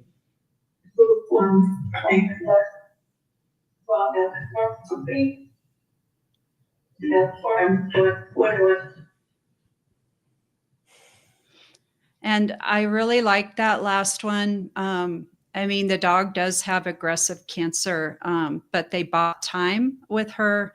And my sister said specifically to me that she wants more time to have fun with Lila. And then in EVP, Lila says, have fun with Lila. Mm-hmm. Yeah. Yeah. So like that. Yeah. And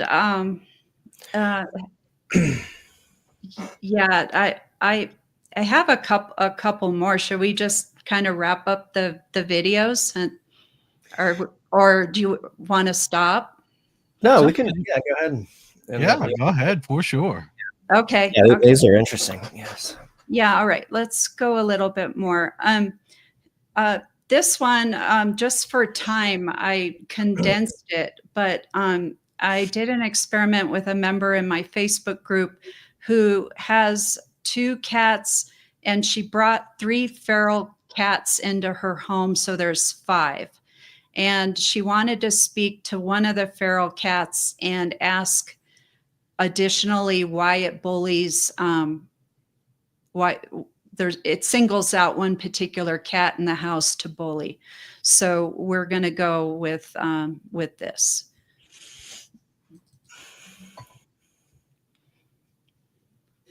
Cosmo, was it hard for you to transition from a feral cat to a house cat?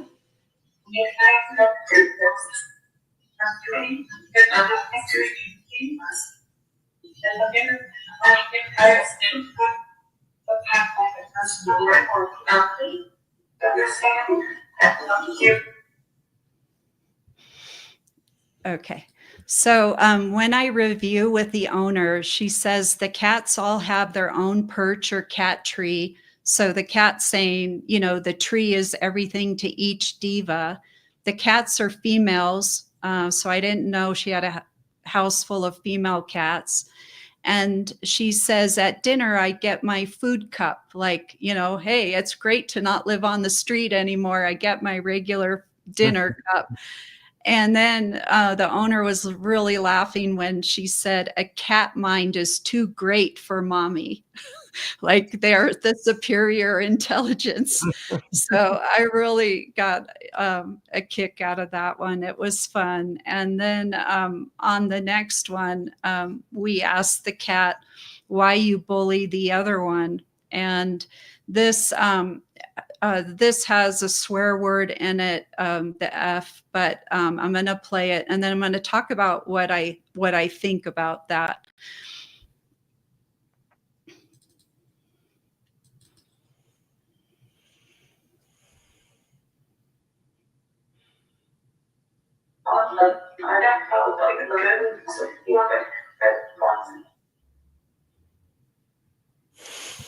And do that one more time.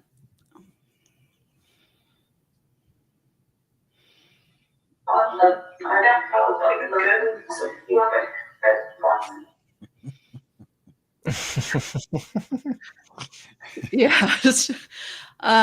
So when we were reviewing that, again, the owner was laughing, but her explanation is that she feels too good. So when she is like got the zoomies or is got all this pent up energy, she blows it off on the more submissive cat in the house named Little Bit. And she uses her own name correctly. She uses the bullied cat's name correctly. And it was a good thing for the owner to hear, because she realized if she plays with that cat more and blows off more energy, that the attacks on the other one would probably go away or decrease. And that seemed to be the case. So it's like, then I got to thinking, did the kitty really say Little Bit is effed? Or is it the spirit interpreter? Is, you know, does that play a role in how the animal phrases things? Or is it literally how the animal would talk? But according to the owner, this feral cat would speak that way. So I don't know, but it gives us something to wonder about. And let's see. And I did one test with a horse that lives near me, and I knew at the time that I recorded that the horse was sedated. And here's how this one went.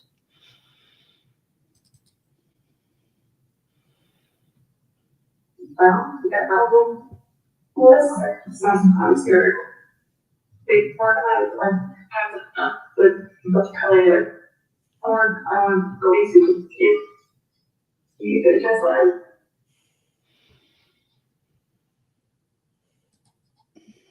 Hmm. Yeah. And yeah, went to a big farm. I was stuck with a trainer. These are all verifiable facts. Mom, I'm scared. There's an issue going where, the horse panics when another leaves the barn, like a herd thing. Um, and, um, and that was just interesting. So there seems to not be limits with consciousness and where we can tap in and explore. And someone suggested to me that I try it with a tree, or trees, and I did. I have one here from a tree as well. Just because, why not try? Right. Why not try? So all right. So let's see. Actually, I want to respect your time. So I'm going to leave the animals, even though I have more, and just really quick do a short one with a girl who she's passed now, but when she was alive, she had Down syndrome in a severe way, and she was not verbal all her life. I believe she was in her early 30s when she passed, but her mom had asked me to ask her different questions, and I had done that over a period of a couple of years. But in this particular one, I'll explain after we listen.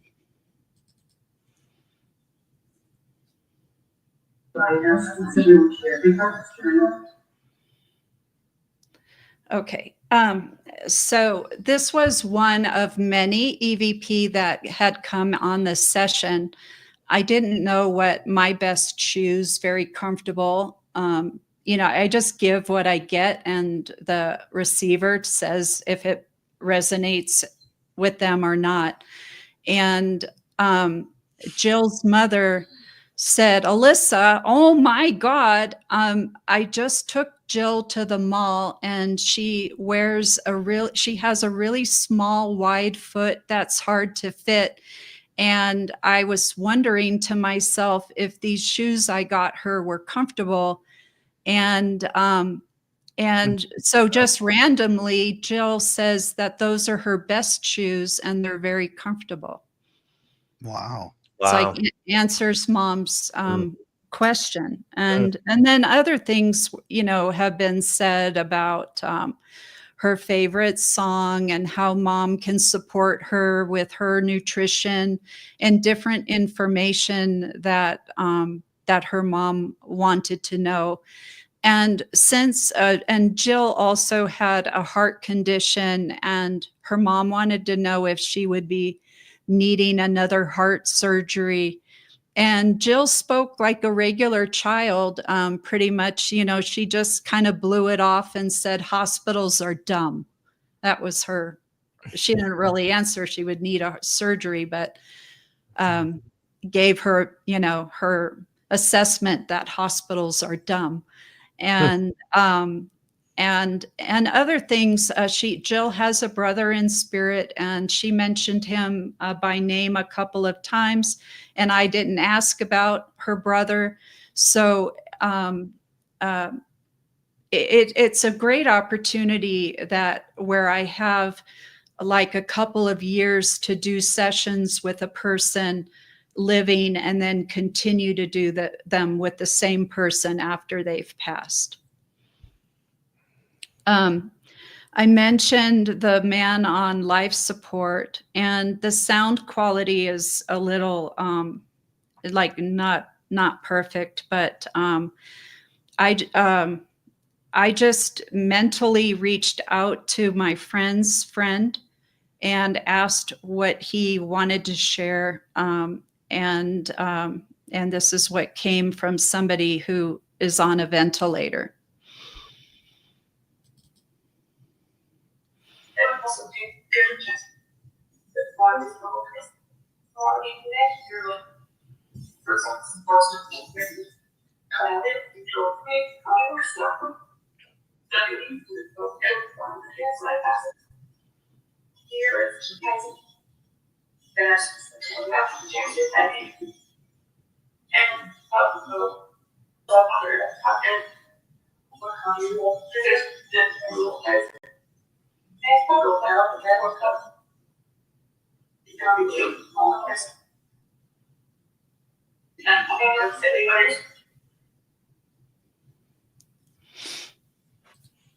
Okay.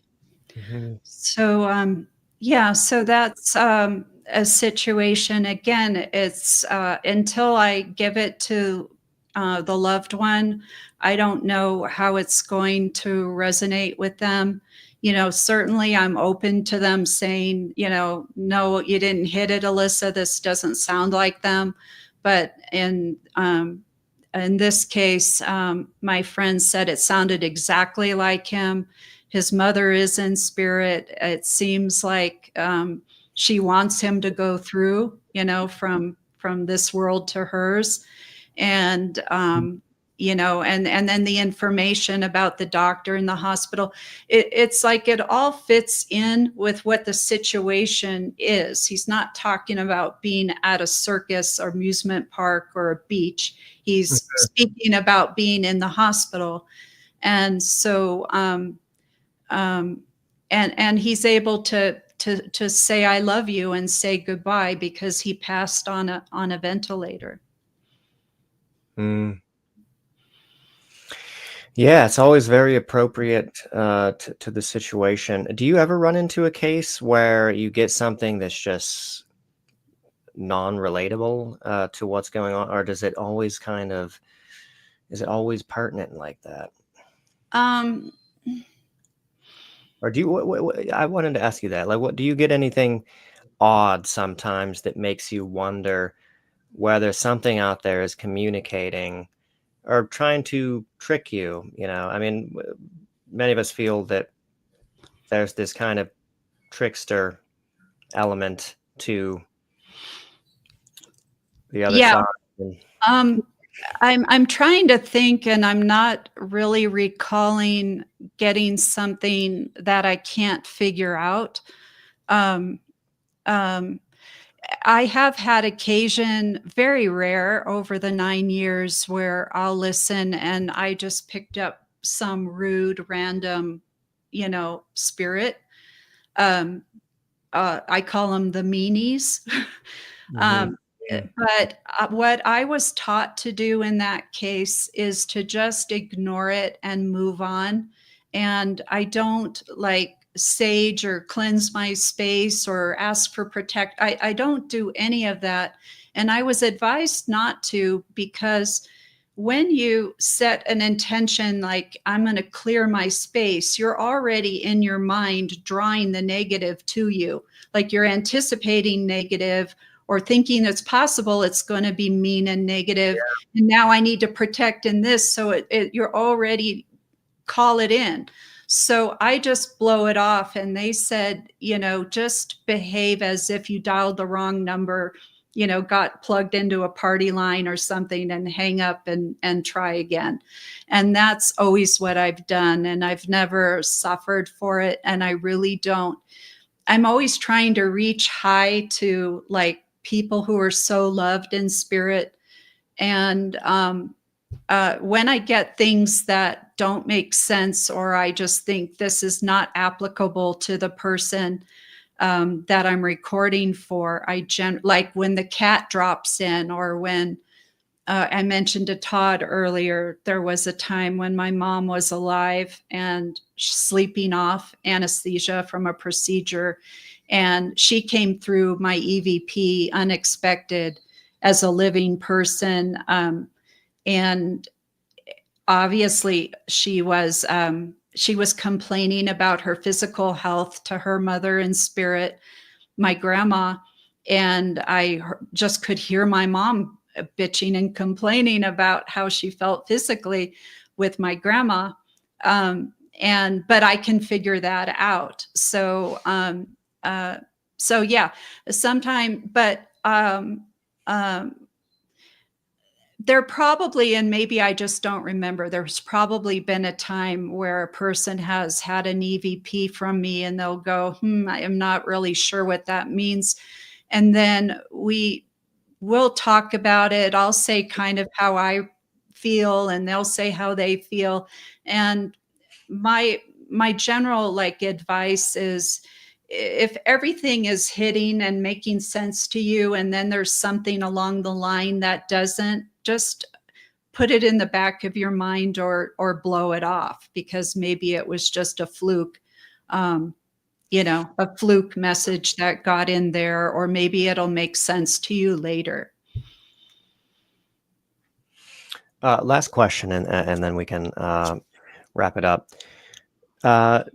Do you get instructions from spirit or from a person's love? Like, is there often, or is it rare when you get specific instructions, like you should do this or that? Does that happen often at all? No. That's not. It almost never happens that we're told what to do. Mhm. In my experience. Yeah. Yeah.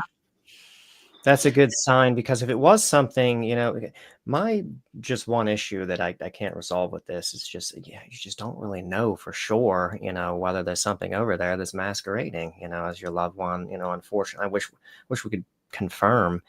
And I would think that if there was something manipulative, that, or was malevolent in some kind of way, that it would tend to want to screw up our lives, and maybe, tell someone to do something that's not maybe in their best interest. But maybe the fact that you don't get that a lot is maybe a good sign. I get it. Almost, let's just say, okay, I've done 1,000 or 2,000 EVP recordings. I don't know how many I've done, but I would say I heard an instruction to do something maybe twice. That's how rare it is. And I also would tell people, if you're told to do something, you don't do it because you heard it on an EVP. Like, you can take it under advisement and kind of mull it over, but whatever you do, it's your life, your journey. You make the decision and you do it, and you don't do something because an EVP spirit told you, even if you think it's your father or whoever. Yeah. I generally try to trust these spirits unless I'm like, I feel it's off or I have a reason not to. But when they are being loving and supportive and using information that's known in our families, could that be a trick? Sure, that's possible. But if it feels loving and good to you, I just think you should just take it and not question it. And I think by being open-hearted and embracing it, you draw more of that to you and you encourage more communication. But if you want to pick it apart and be skeptical or negative or, well, I'm not sure that was my mom. It's, I don't know. It just feels like you're kind of put a negative cloud into the mix. And Maybe. Yeah. Maybe. Yeah. That's maybe. Like I did, I just wanted to mention, I did a recording of my mother once since she passed. And the way I recognized her is she addressed me the way she did in physical life. Like in physical life, one of the first things she will do is comment on how I look, good, bad, or otherwise. Mhm. So on this EVP with her, the first thing that came through is she said, "You look great." And then she spoke about my father grieving and stuff that was happening right at that moment. Mhm. So I felt authentically that that's my mom. But I think we have to put what I call resonance and into determining if you're really hearing from your loved one or not. But again, I would say, yeah, again, we're not seeing them. So it's possible someone's masquerading as your mother, but I tend to think no. And I just want to say, lastly, and what kind of trick would that be? Like if they were, if this was all, deception, what are they up to? Why I would don't they even know just, what the purpose of that would be. I mean, if it's true. mischief, um, I know that some of them, these trickster entities, which are definitely out there, and that's why you kind of do have to explore these possibilities. They get just as much, I think, anyway, just as much enjoyment in human reactions as we do, as us humans do. We like to see how people react to things. That's why people like pranks, and we like to see human emotion and reactions to stuff. And I get the feeling that some of these entities are like that, just like us, and like reactions, like human emotions, like to witness, these things. They're so and are you, if I understand you correctly, are you saying that you feel that that a spirit would want to trick you through love, I through have loving expression? I have no idea. No, I'm just as puzzled as you as to why they would be. If the majority of these communications are, loving expressions, then it seems a strange thing, for trickster entities to sort of want that reaction. But if it were different, and they were in EVP, people are getting a lot of strange things, that make people wonder and confuse and stuff like that. Then I would think, I mean, it's possible that they're just wanting, reactions out of people.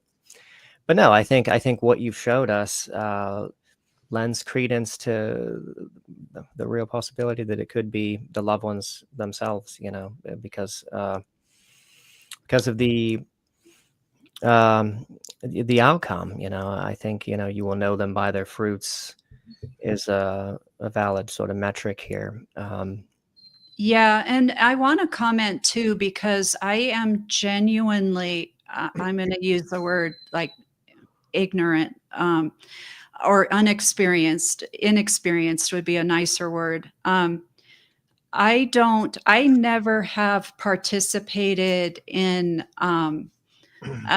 trying to pick up spirit like ghost or cemetery or historical building or hospital. I've never been interested to do that. I got here like out of love for my child. And so when I am always recording with the intention of reaching what I consider higher beings, or the scientist or spirit guide or something high. And I imagine vibrationally the meaner stuff, or the more things that you're going to pick up, like I just was describing, that seems like a lower energy to me.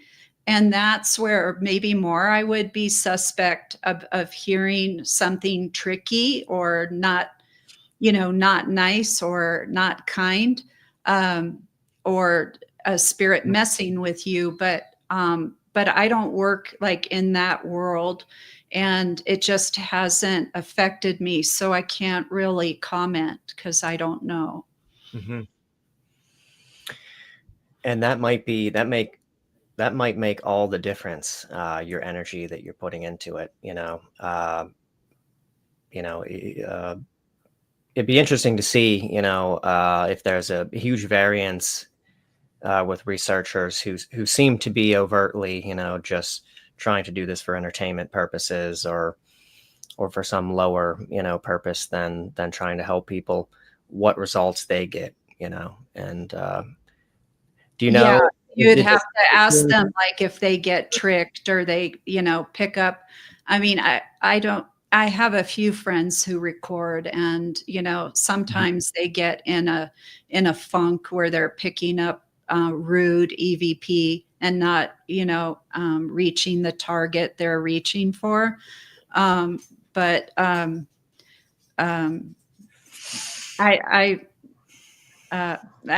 guess I don't have anything, more to add. Yeah. Well, it's been enlightening. Everything you said, really kind of changes my mind about some things. Has made me more possibly believing, that there could be some authenticity to these communications. Yeah, I definitely can say the people receiving them feel it, and it's very healing, and it works to soften the level of grief that you feel, to make a connection with your loved one that you can't hug and see anymore.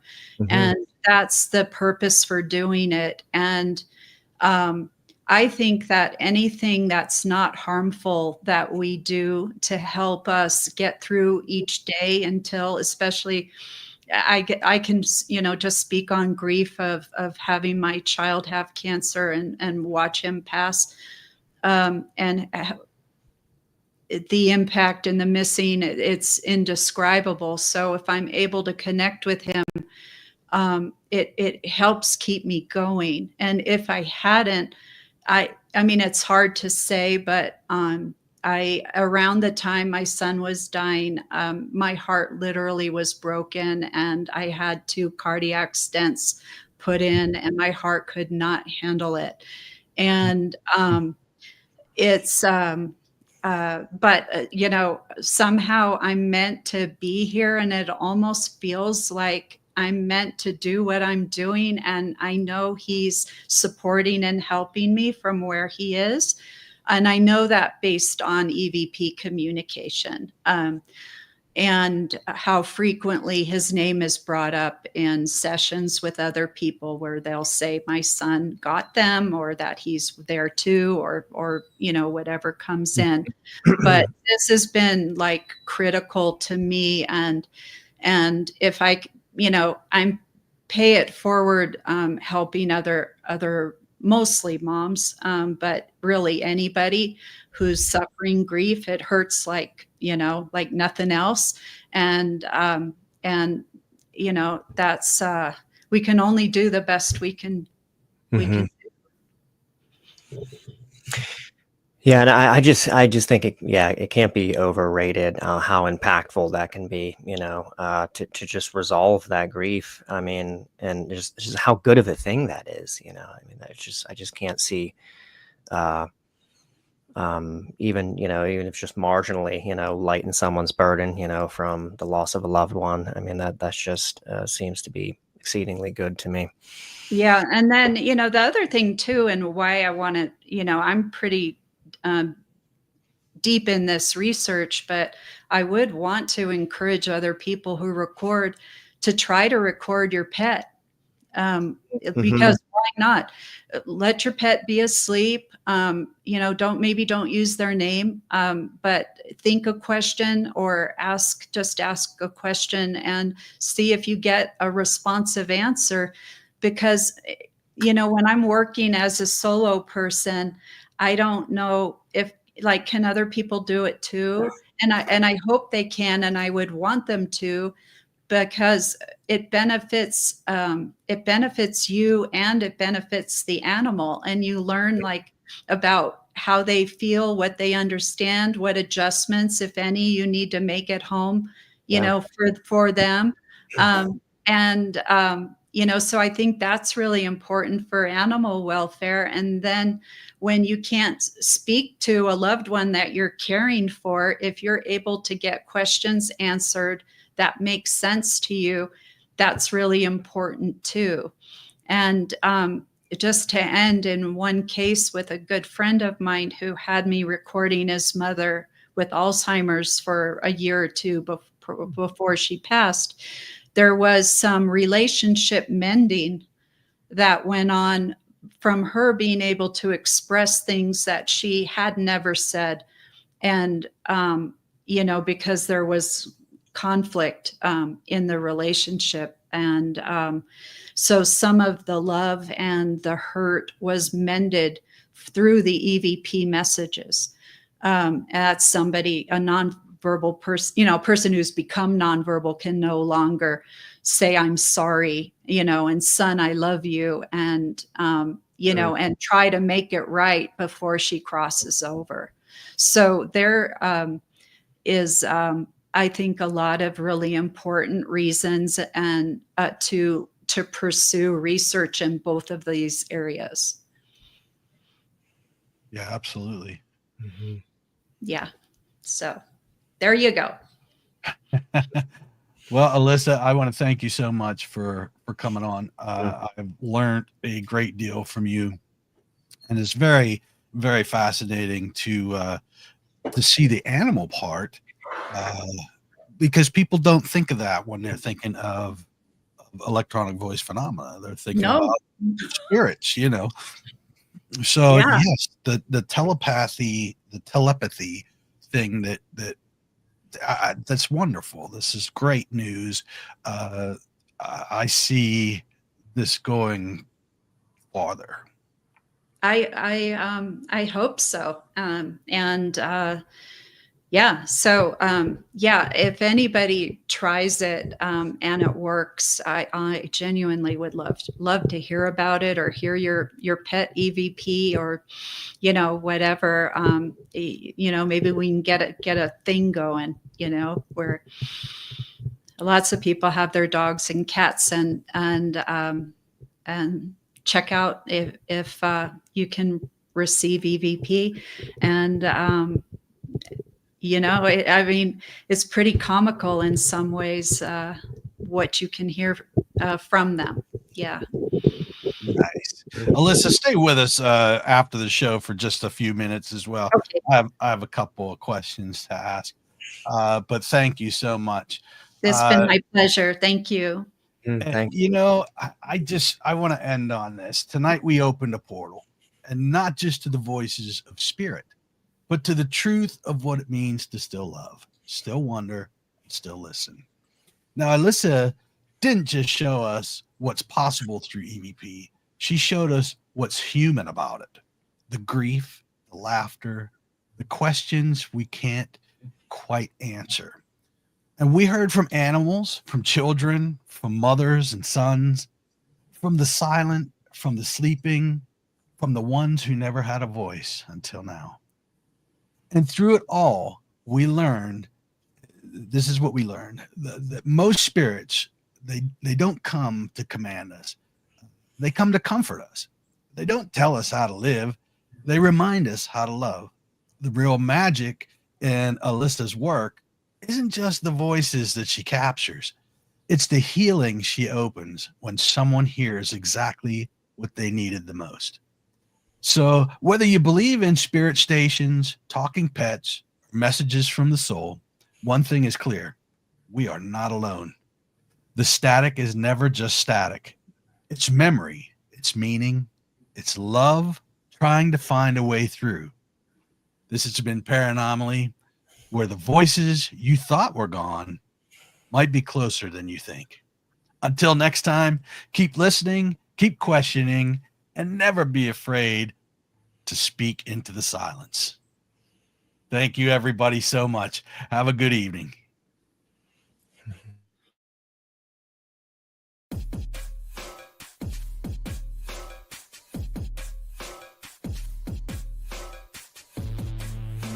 Thank you for tuning in with us tonight. We hope you enjoyed this episode. Please be sure to like, subscribe, and follow to receive notifications when new content is made available. A Paranomaly Beyond Disclosure is looking to talk with ufologists, researchers, investigators, contactees, abductees, channelers, and more for upcoming shows. Or if you have stories, photos, videos, questions, suggestions, or comments, please contact us through Messenger or email us at paranomalypodcast@gmail.com. And you can also visit us at paranomalypodcast.com for more content and information, including all our social links. I thank you again for watching or listening, and we hope to see you on the next episode of Paranomaly Beyond Disclosure.